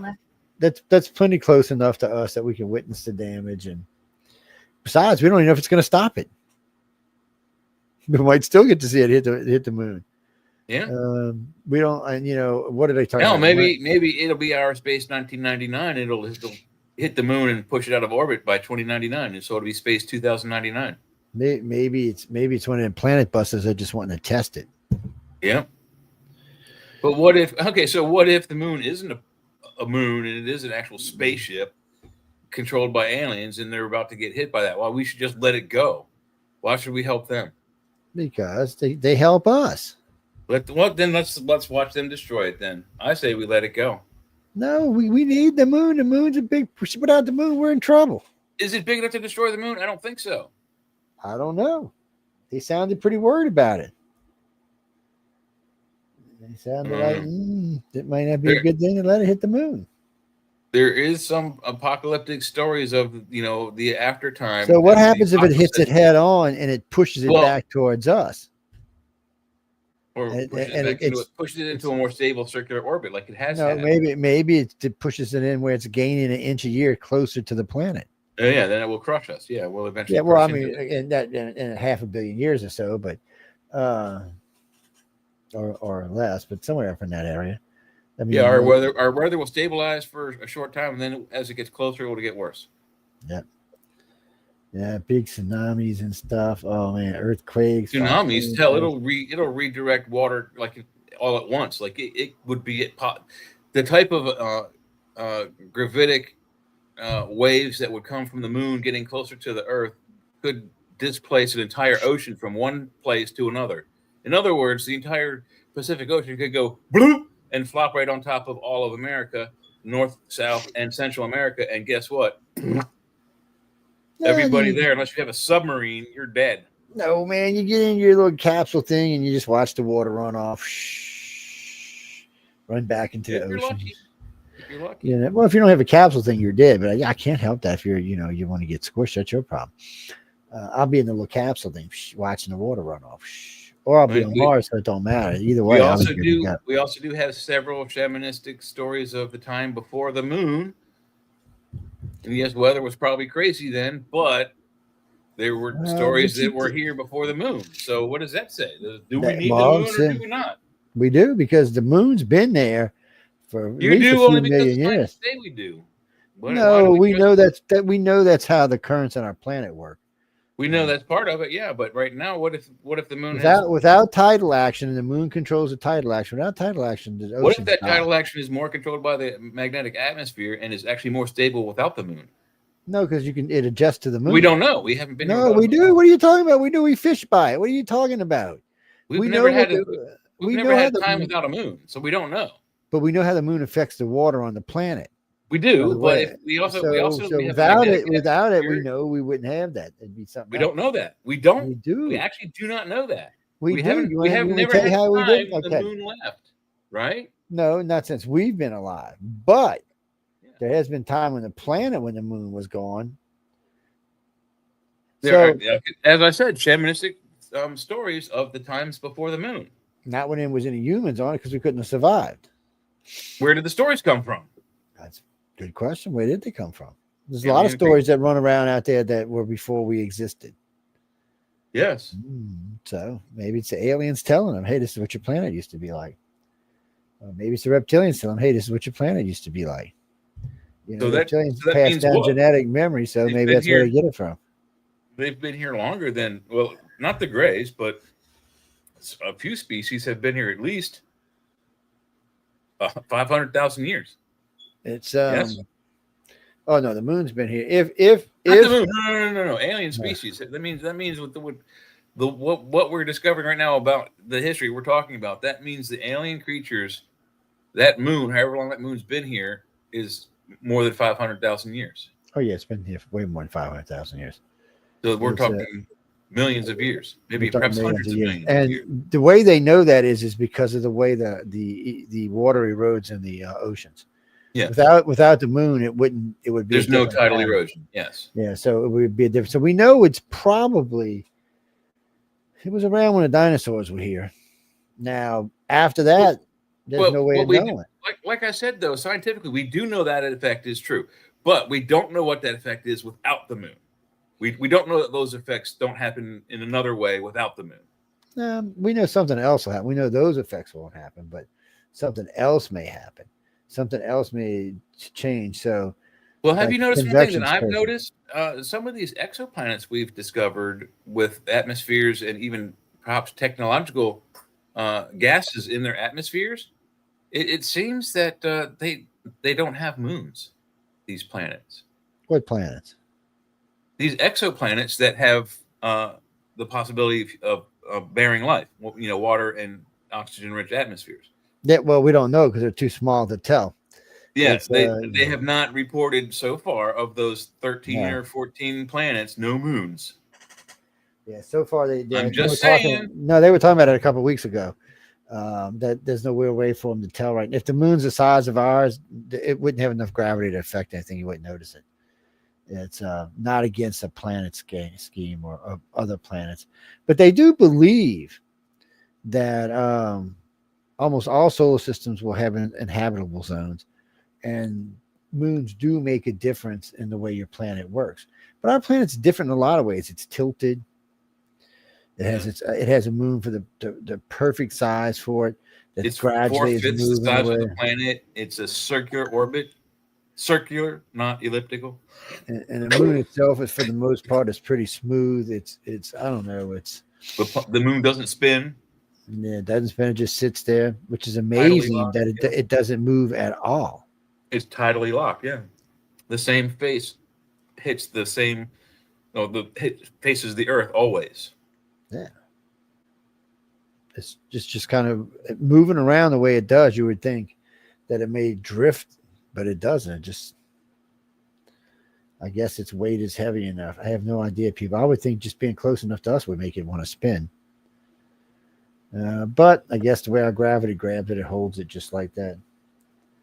You're talking about convection currents. That has more to do with the salinity of the water than the tidal. Well, it's a combination, actually. Well, yeah, it's also the heat, the temperature of the core, and how fast the core is spinning.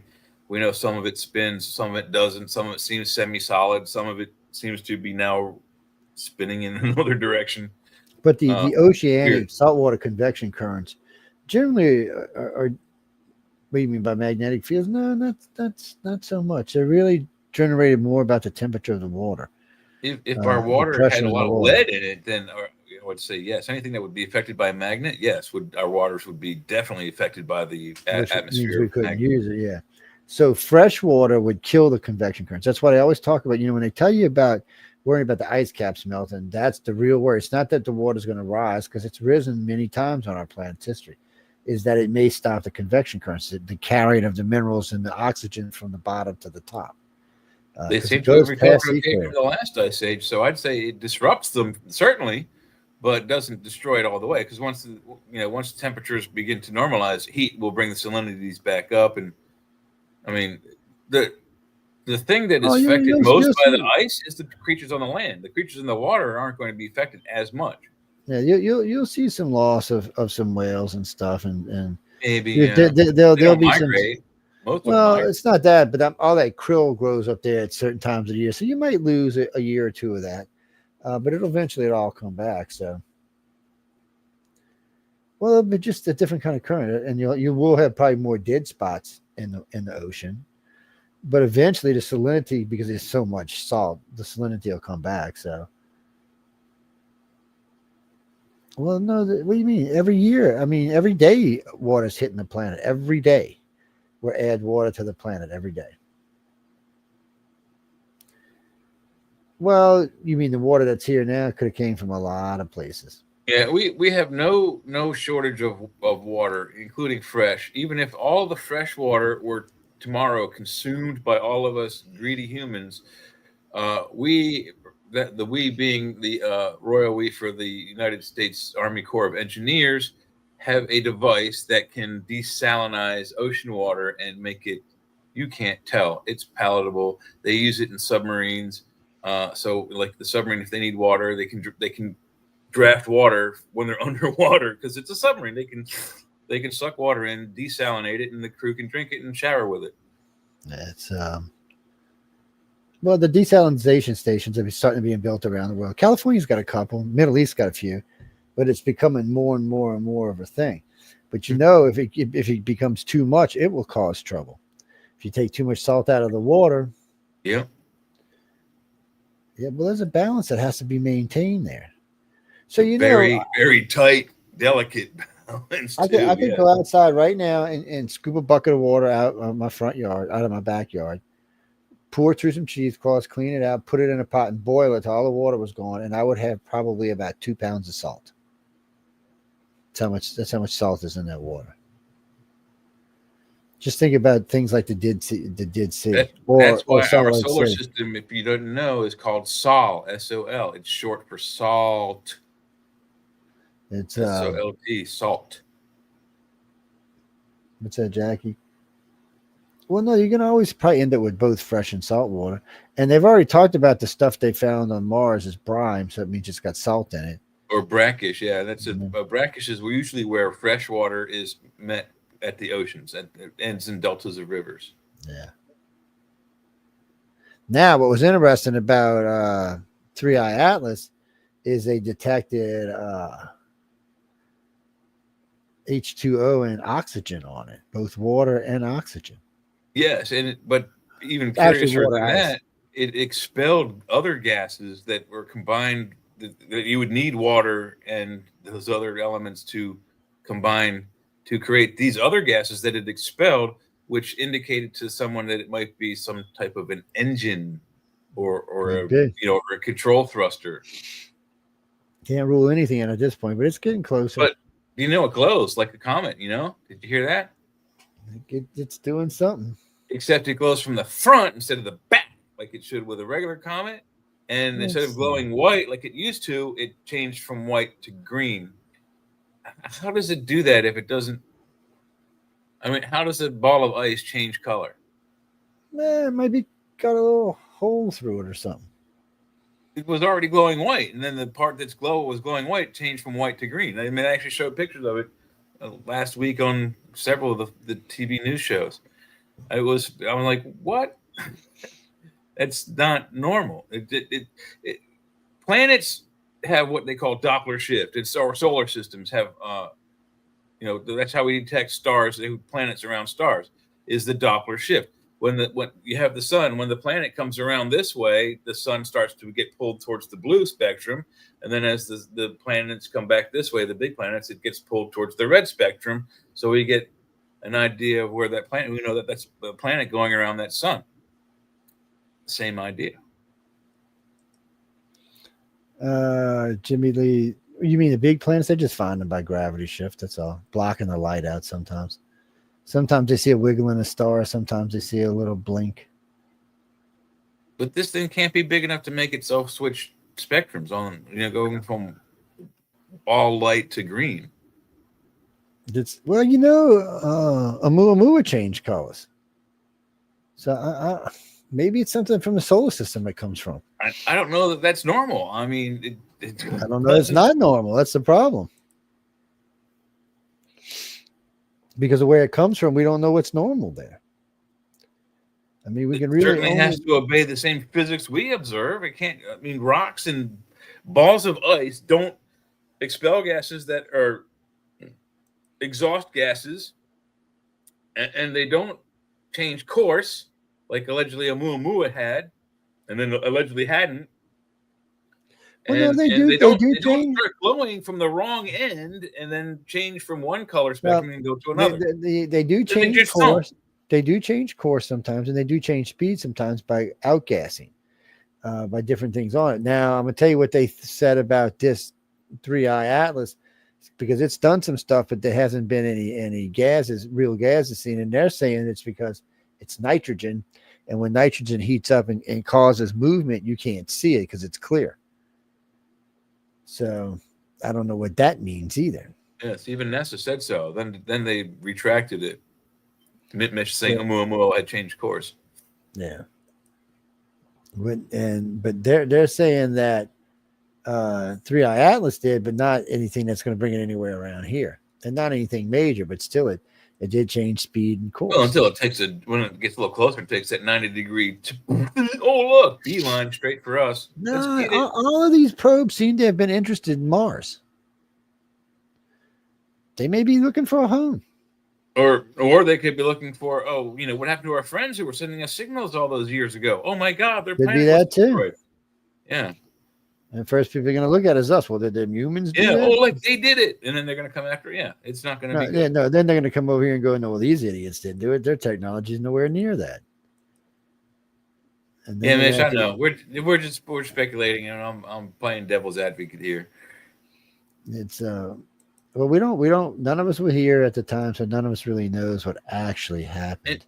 And even with the geological record, we can speculate until we're blue in the face. Literally, I mean, there's pictures on like almost every culture's walls and literature and legends and lore of creatures with blue skin and green skin.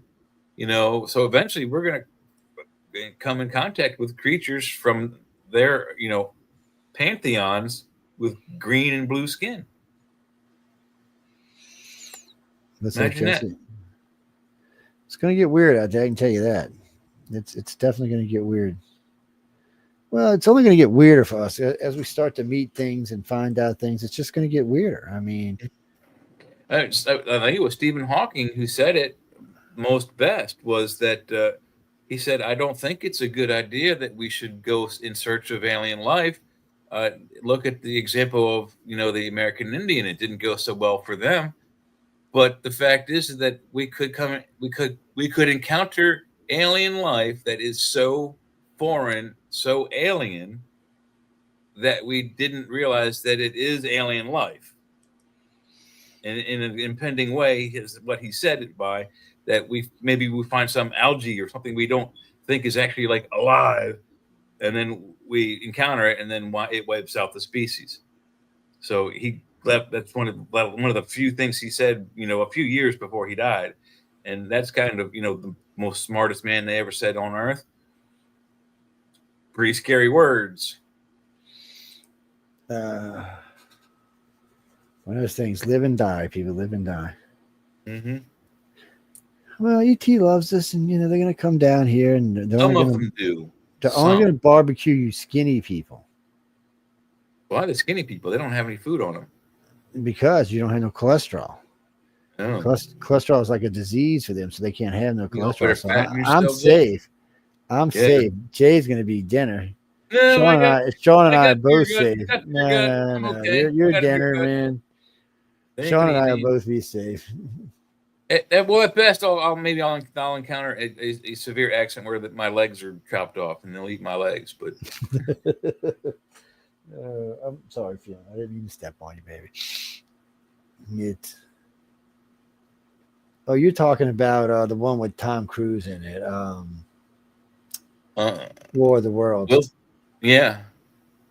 Not very. No, that's not my favorite War of Worlds. My favorite's the original, but the original one is fantastic. That's going to always be my favorite. It's original. It may be a little campy in today's technological world, but it's my favorite. Look, it was back then. It was considered more of a horror movie, sci-fi horror. I liked it. I enjoyed it. It was funny. It was, a little bit on the scary side. Most of the sound effects you can hear later on from that movie in Star Trek. I was gonna say you probably hear it on your game, one of your games. Well, no, they start most of the sound effects that you hear in War of the Worlds came from Forbidden Planet with Leslie Nielsen, Yeah, and one of my those favorites. Too. and that was they were both Paramount Productions, and so where was Star Trek produced on the back lot of Paramount and Desilu Studios. That's Desi Arnaz and Lucille Ball. Yep.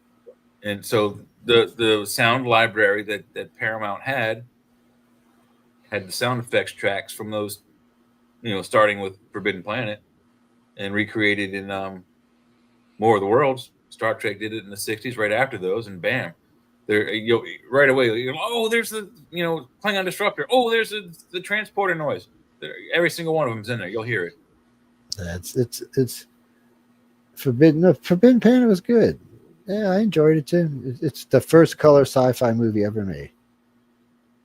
1950 something, 51. 1957, I think.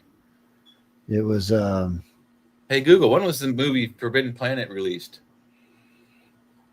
In the United States of America, Forbidden Planet came out on March 15th, 1956. 56. What did you mean in America? It came out somewhere else first? Yeah. Hey Google, where did the movie Forbidden Planet come out first? Here is some information from the web that might possibly help. According to Wikipedia, the free encyclopedia, Forbidden Planet had its world premiere at the Southeastern Science Fiction Convention in Charlotte, North Carolina on March 3rd and 4th, 1956. That is the United States. 1956? Yeah, she's an idiot. It's these AIs they got a long ways to go, guys. Yeah. Quite a bit. Yes. Well, what do you mean? I got Siri's around here somewhere. Siri, where are you? Hey, there you go, Siri. I see you. Okay, she lit up like, here I am. You heard her? Here I am. And here I am.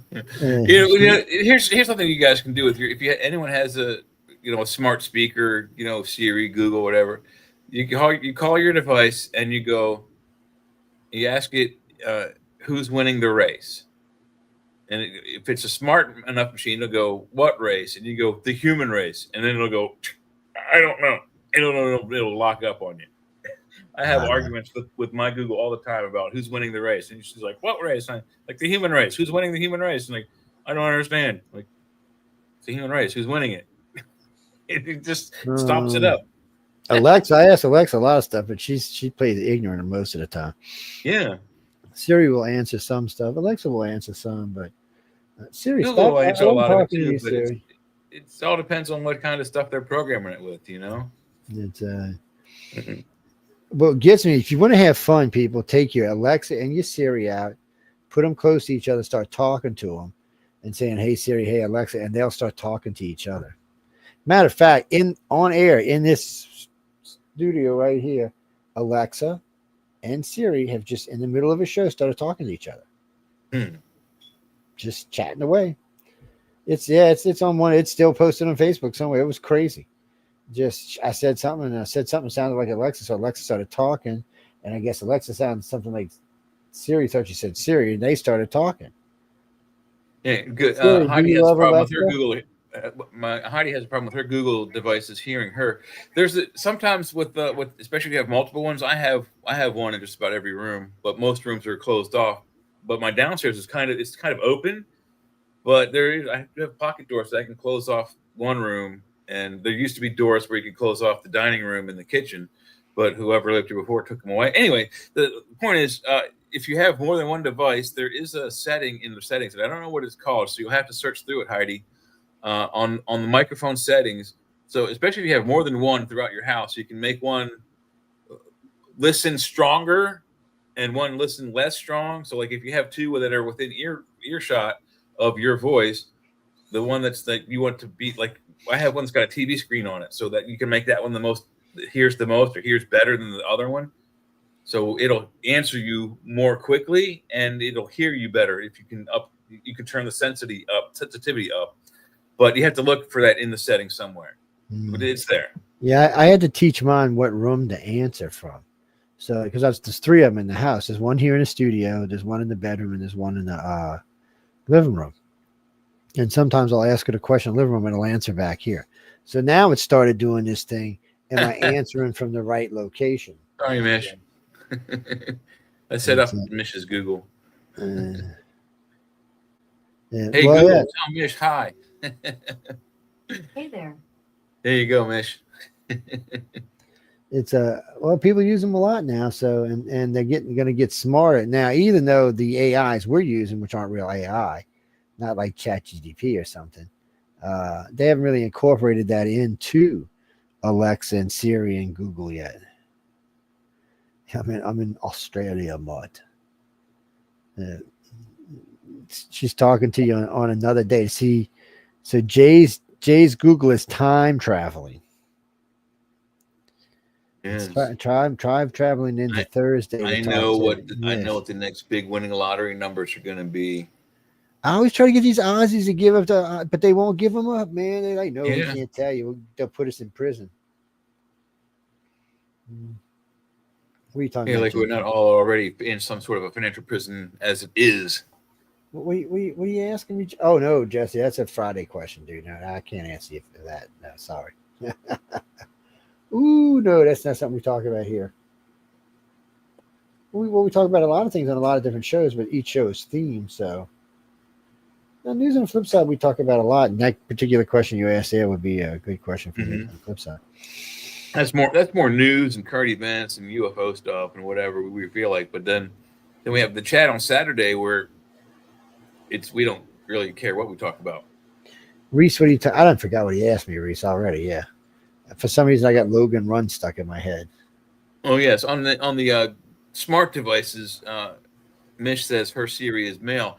You can swap the gender, and with Google, you can swap not only the gender but the accent. You can put Scottish, Irish, Indian, whatever.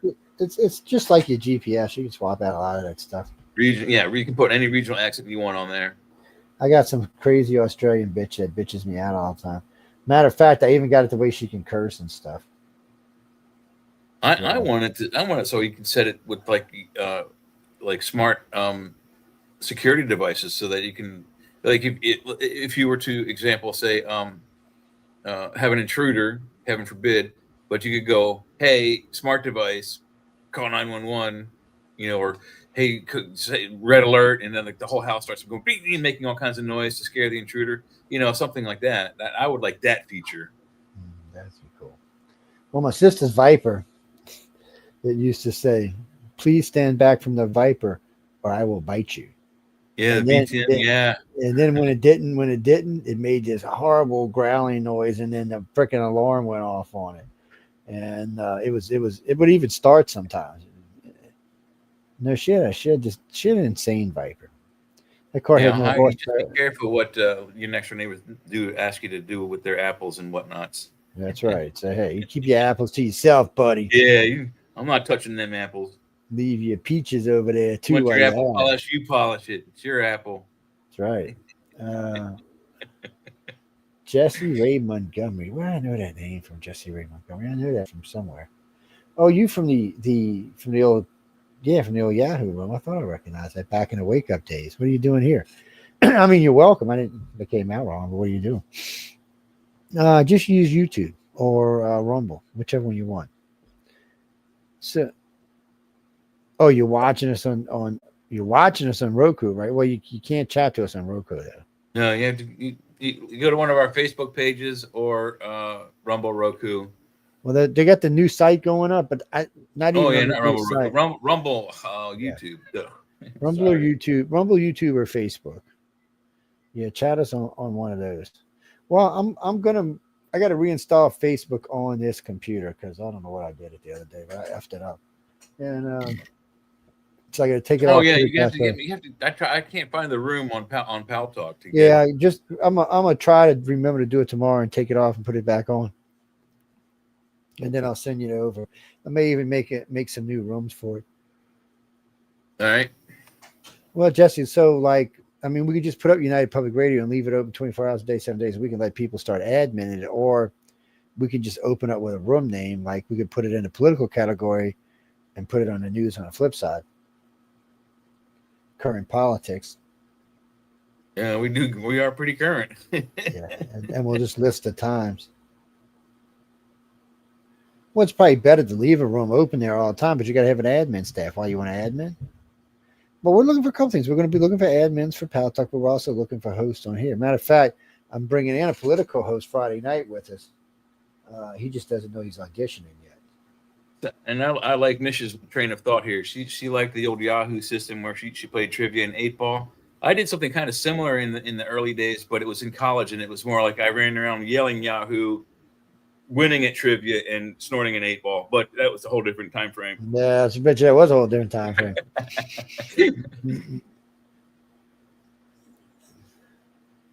Well, no. What do you mean? Who did I start out with on the internet? Oh, I don't remember. That was before AOL and all of them. That was and well, the first internet I used that was an operating system was 3.0. But I've been using computers much longer. In the first days, but the one cool thing about it was 96 is when I remember ICQ. Yeah, ICQ was pretty awesome. The early days was very cool because the top three searched things on the early days of the internet, and not from like 96 onward. Can you guys imagine what the top three subjects were? Probably the same ones they are today. Almost. Pornography. Yeah, it's always porn. It's almost always UFOs. UFOs, and then Bigfoot and cryptos, in that order. All that knowledge on the internet, that's what people are looking at. Yeah, It is. But UFOs and porns have been number one and number two since the creation of the internet. It's no. So when I started the internet, there was no operating systems. No, I'm sorry, there wasn't. We had to use DOS. And I know a lot of you don't know what DOS is, but because you hadn't had to use it. But DOS stands for, get this, we had this actual thing. It was a floppy disk. DISK. It was not a CD, not a compact disc. It was a magnetic, like the same kind of tape that was in cassette tapes, magnetic disc in a square carrier, square plastic, black plastic carrier. And we had to stick that in the computer.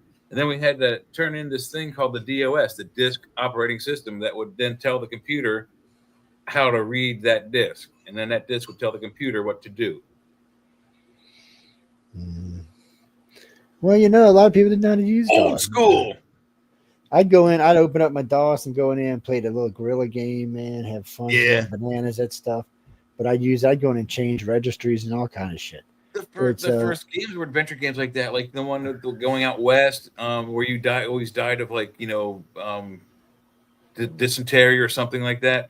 There was the one where you went after. It was I think it was called Kingdom. So you were trying to become a king of something or other, and there were eventually 5 different versions of that. But it would tell you, you're in a room. There's 3 doors. You have a sword. Which way do you go? And you pick a door, and it's either you die, you go this, and you keep going. Those things were awesome. Those adventures. Yeah, Oregon Trail. Thank you, Heidi. Oregon Trail. You would go out west and die of dysentery or, Indian arrow attack. It was just so awesome. Text video games. Can you all people? Kids these days would not. They're like, you got to use your hands. It's like a baby's toy. Yeah. So anyway, it started with the DOS games in the DOS configuration of the computer, and then which is where you did everything back then. That's if you wanted to go to a website, that's where you had to type it in, and that's where you do everything. And going to a website usually was 2 or 3 paragraphs to get to a freaking website.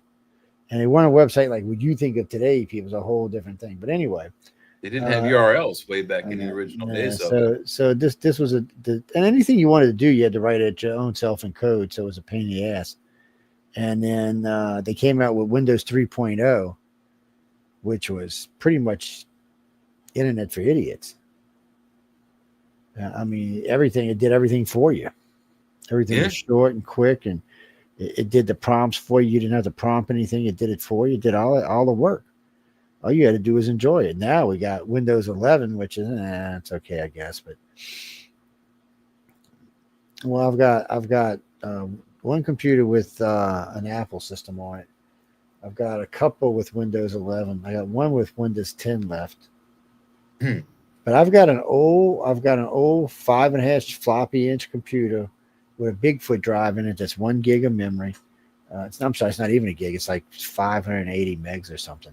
Yeah, they were small. I mean, 684 megabytes was one of them. Was in the IBM. Yeah, 64. it's like 2.5 megs of RAM. It's just ridiculous. Yeah, they were so small.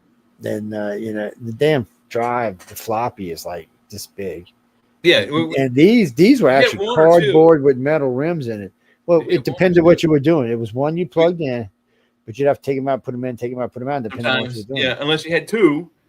Unless if there's more than 2 discs, then you had the same thing to switch in. But remember the old door? We had 2 of them in my mom's computer, and then so it's like you take this big door, and it's like, then you take this big square plastic thing, you slide that in there, and then the first couple times you can't get it right, it's aggravating. Then once you do, it's like you have this door that you have to go, and like you have to lock the plastic thing in so it doesn't jump out of the computer.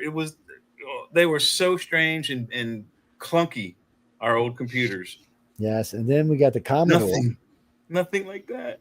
And then came the Commodore. Mm-hmm. Well, first Still came clunky, Pong. though. Wait, first came Pong. So we had Pong, then we had the Commodore. Yeah, Commodore 64. Yeah, and then ColecoVision had that was the Atom computer. Yeah, no, the Commodore 64 was a computer, people. Not what you would consider a computer. It also had video games, but it was also a home, computer. Yeah, and then after that we started building, and then I remember when I got my first 450 megahertz CPU, I was like, wow, look at this. I'm cruising, man. I had a full 1.5 gigs of memory, 1 gig of RAM. I was like, wow, this is fast.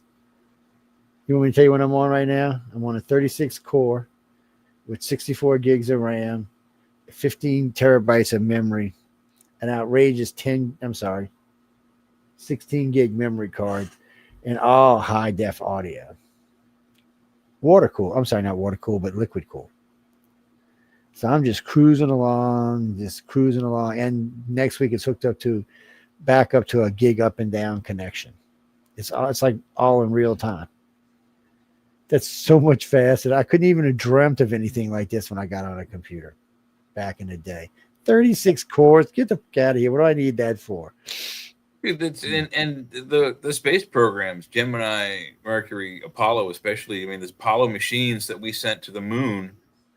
The machines, the whole thing, it's keeping 3 dudes alive. These things were sent up there with the premise that the whole machine could be run on 15 amps of electricity. You know how small that is? It's like one circuit breaker for the whole house. That's all the electricity you get for everything. Yeah, each one of my small rooms are 15 amps. It's and including the one we're in right now with all the studio equipment in it. So you can run a lot on 15 amps. It's not that you can. It's just right. But that's pushing it. And the engineers were worried when NASA said these are the parameters. This spaceship has to run on no more than 15 amps of electricity. And they said it can't be done. You can't run a vacuum cleaner. Vacuum cleaners of the day sucked up 20 amps of electricity. No, it's not more than that. That's why they always broke the circuit, no matter where, because most houses back in the 40s, 50s, 60s, when the vacuum cleaner was king, we're talking big, clunky. I mean, lawnmowers were smaller than vacuum cleaners back in those days. But every time you plugged in, even if there was only one lamp in that room, what happened to your mother's house? As soon as she turned it on, it would pop the circuit. She God damn it, run downstairs, change the breaker, come back, and then it would work for a little bit. There weren't no breakers back then. You go change a fuse, man. Change a fuse, yeah, glass fuse, yeah. Mm-hmm. That's why do you think every parent said, "God damn it!" As soon as the circuit was, "God damn it!" Oh no, Stevie, they're still homes. Oh no, there's still homes with fuses in them. Yes, I know. Yeah. I'm an electrical expert. I sold that stuff at one of the the big box home improvement centers, and in this area we have 3 main circuit breaker types, but those few who have the glass screw in fuses that are still existing around here, we had to sell them because it just for whatever reasons, by code or by happenstance, these people don't want to change their systems, and it is expensive, but you have to have that. Yeah, it's grandfather. So the way it works down here, if your house burns or there's a disaster or something like that, you have to bring it back to code. So every Yes. hurricane, everything gets everything gets further up to code. Well, no, like this house, see the room I'm in right now. Not only does it has a whatchamacallit breaker, JPG. What the hell they call them? You know the thing you have in your bathroom, you plug it in, and it flips the switch. Oh, GFCI, ground fault. Yeah. So circuit that's what interrupter. they actually have those breakers in my house. Yes. So in 2 of the rooms, including this one, I pulled them out and put regular 15 amp breakers in because it kept throwing a breaker. Yeah. Well, no, people's like the ones you plug your into your bathrooms. That's why they're there. So if water gets in them, they pop. Yes. No, Chris, you And can it's, test it's, them. G- There's a it's button. GFCI, stands for ground fault circuit interrupters. That's what it is. And Yes, the latest coding on that. And Joe's right. So the coding with most houses, if you do one room, if you redo one room, that room has to be to code. You don't have to do anything else really about it. But if you're going to do like the whole kitchen, if you're going to redo the whole kitchen, and flooring, lighting, appliances, and whatnot, and that whole house has to be brought up to code, which is kind of hard, very expensive. The scary thing about electricity, though, is that if you don't, some of the older systems, the older you get, it's harder to find those. So, I mean, we had some people came in that needed a brand of circuits for their circuit breaker that you could only get online with our store. We had them, but the same 20, 15 amp circuit that's other brands were, $7, $8 a piece. Theirs were, $45, $50, and $60 each because they're harder and harder to find. So it starts to stack up. What do you mean, Chris? No, we got to go. But no, you mean my company? No, we change breaker boxes all the time. My one of my business partners used to be he was a gold hat for one of the oil companies. He ran they did the breakdown of all the plants, the build up and the breakdowns. That's what they did. He was in charge of all the electrical. That's what he did. But when he was young, that's all he was doing was running, pulling, hanging. He taught my son how to be a pretty damn good electrician. Yeah. It's well, when you do what I do, I mean, I was doing demo contracting, so it's not just I can't just know one thing. I had to know all of it.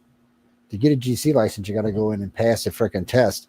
You got to know plumbing, electrical, carpentry, framing, drywall, spackling. You got to know all down here. Know? Well, down here you got to know the hurricane codes, the fire codes, the flood codes. Like in a restaurant, so you have to have burn times in between walls and restaurants. Yes. So there's 2 ways to get burn times. Most of the time, it's just stacked up sheetrock. And lots of doors. Yes. Yeah. So, like if we need a 4-hour burn time, we'd usually take 4 or 5 5/8-inch thick rock and screw them to the wall. And then not just that, you had to go up to the top and the bottoms and the sides. Anywhere there was a puncture in it, you had to fire caulk seal, not once, not twice, not 3 times, but about 5 times. And then that fire caulking ain't cheap. Then they would be happy. That 5/8 firewall drywall, fireproofing drywall is expensive too, and I think it only comes in 12-foot length, so it's a lot harder to work with. Well, my guys prefer 12 foot. It makes it faster. Yeah, less cutting. Yeah, well, or maybe more cutting, but less waste. You got 12 foot works with more people than 8 foot does. And remember, the thicker the rock, the heavier the rock. And 12 foot, it starts to get long, so you got to be careful you don't break it and stuff. So plain old gypsum. We did I did a lot of fire work like that. We specialize in fire and flood damages. So we ran across a chemical that we used. Was after one of the big floods down here, and all kind of homes flooded. So we gutted it all out, and then we sprayed all the wood with this. It was a pine oil type mildewcide fungicide. Not harmful to your pets or anybody. So we did that. 12 years later, when Katrina came, every house we treated like that did not get mold. Wow. Yeah, it was amazing. These people were thrilled because mold. Well, because they were going to get the money for mold renovation remediation anyway, and the cheapest we did remediation was $5,000. That's the cheapest we did it for. and that was dusting. That wasn't even the pine oil. That was dusting. So we would Yeah. come in and clean everything and then dust it and leave it sitting and come back and dust it again, and then we'd close it up. Right. And what do you mean insulation? You don't get insulation between walls, only outer walls. Insulate between outer walls. In some, like maybe from Pennsylvania up, if you draw that line across the country from the Maryland borderline to California, from there up, you might want to insulate between floors in the flooring to keep heat. Well, they do that anyway down here, but yeah. Well, no, it's not always. Not most of the contractors in this area. That's how they make their money. They do that here not for the value of keeping the house warm and cold, but for sound value.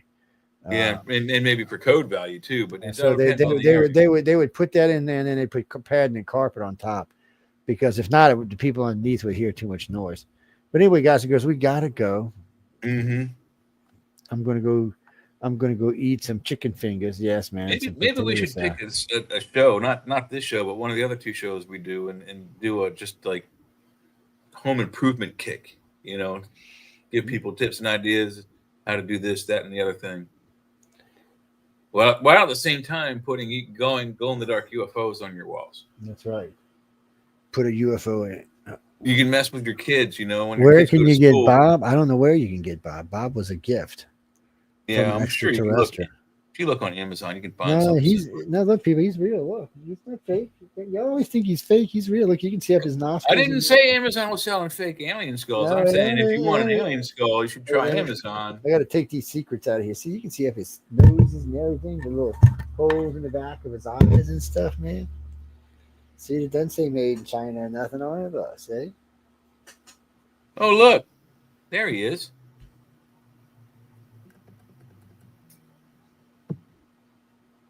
Look at that. I found him. Right? And as I said, on Amazon. I won't reveal how much. But Amazon. That ain't the same one. That's a different one. Oh, wait. Well, come on. Look. Right there. That's a different one. It's pretty freaking close, Joe. It's a different one. Pretty close. Oh, no, it's way different, man. Pretty close, Joe. No, the size are way alien different. skull, Man. 8 1/8 inch, Area 51 Roswell alien 8 wrist. inch. Oh no, that's way smaller. It looks like it was directly molded off of your real Bob skull right there. Look at that. This guy's 12 inches tall. I can see by your hand he's not 12 inches tall. Remember you talking about hands 9 almost 10 inches long. I work in a hardware store. I know what a 12-foot skull looks like. That ain't it. It's 10 inches, man. What are you talking about? Look. Bring him up to the screen. I'll bet you $5 he's identical. Look, that's 10, 11, 12. Yeah, that's what it is. Okay, maybe, yeah. But see, this is a. So where's this crack in his head, man? Well, he doesn't smoke crack, this one. No, he don't have no crack. That's why, because he ain't real. Oh, he don't have them things on his face either. What kind of rip-off shit is this? It's pretty close, though. You got to admit, it's fairly real close. Actually, it's real close. It's the way you can. One of the giveaways. So you see this eye ridge here, which is this eye. Yeah, one is like he's got an eyebrow up. That's his eye ridge here. For some reason, you can't see this one on that. Yeah, he doesn't seem to have two though. It might. Let me see what the other pictures look like. No, really, just. Oh yeah, there we go. There we go. There you go. I was out having dinner with Lloyd Pye, looking at the alien skull, the real alien skull, the Star Child skull. Which he has two of. He's got the real skull itself, and he had a replica made of it. Yeah. And both of them are so light. So when I held, we were having Thai dinner. When I held it at the dinner, I mean, it was so much lighter than a regular human skull. It was like it had air interweaved through the skull itself or something.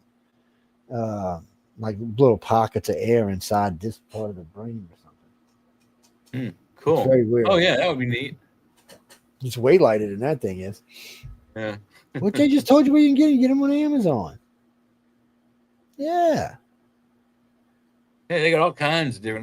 They got the alien, something from like the alien, the wall on the Predator's wall, where he had the different animal skulls. There's each one with eyes in it, glowing eyes. It's nice stuff. Anyway, we're way late, like guys. I guess Yeah. we got to get out of here. I want to thank everyone for tuning in to United Public Radio on UFO Undercover. You got Jay and I here tonight. We'll see you Friday night. I think Sean will be back Friday, but remember, Sean will be back Friday, and this crazy man is joining us Friday. Uh-oh. Yes, he used to be a host in the network. Probably will be again in the future. Hopefully, you don't know it's an audition. Who's that? He's just Good some hint? guy. He's Just some guy? his hopefully his mic works for a change. Oh, there's your hint right there. Is it the return? Is it the return of the return of? Don't tell me. So hopefully he'll be with us on Friday night. I talked to him yesterday, so I invited him over. And well, we're looking for hosts. We're looking for hosts for the chat. We're looking for hosts for News on the Flip Side. No, not for this show, but we are looking for the chat, News on the Flip Side. Yeah, we want to get some good hosts that that want to have some fun. For the chat, you don't have to know nothing about nothing. You just have to go along for the ride and just interject when you feel But like. if you're gonna know nothing about nothing, know your shit. Pardon my French. News on the flip side is a little bit different. If you're going to get in there and get into politics and get into the discussion, you educate yourself on what we're going to be talking about. I always, the day before post, we skip that always. But anyway, before any show, there'll always be at least 10 or 12 topics that we're going to talk about that night, not including what's listed in the title. So there'll be whatever in the title, and there'll be then whatever's in the description. It's anywhere from 12 to 15 topics. Yeah, and depending on audience reaction, we'll expand on or do less on a subject. You mean Charlie Kirk? Did, We'll be talking about Charlie Kirk. Then we'll be talking about Kimmel. Oh yeah. And we'll be talking about quite a few other people while we're at it. Yes. Oh yeah. We'll be talking about Payne Bondi. I said at the opening of this man's, administration that we're going to see a lot of fireworks. It's going to be an interesting 4 years, and I'm going to say it again. We still have not seen the fireworks that I was thinking about. Or they're getting more spectacular. Don't get me wrong, but the fireworks that I'm thinking of they're yet to come. They're yet to come, people. They're yet to come. You fatty people, you. Anyway, on that note, we're going to get out of here. Again, I want to thank everyone for tuning in to United Public Radio and UFO Undercover. Until Friday, have some fun, enjoy your life, but stay out of trouble. Good night, everybody. Do do do do do do do do.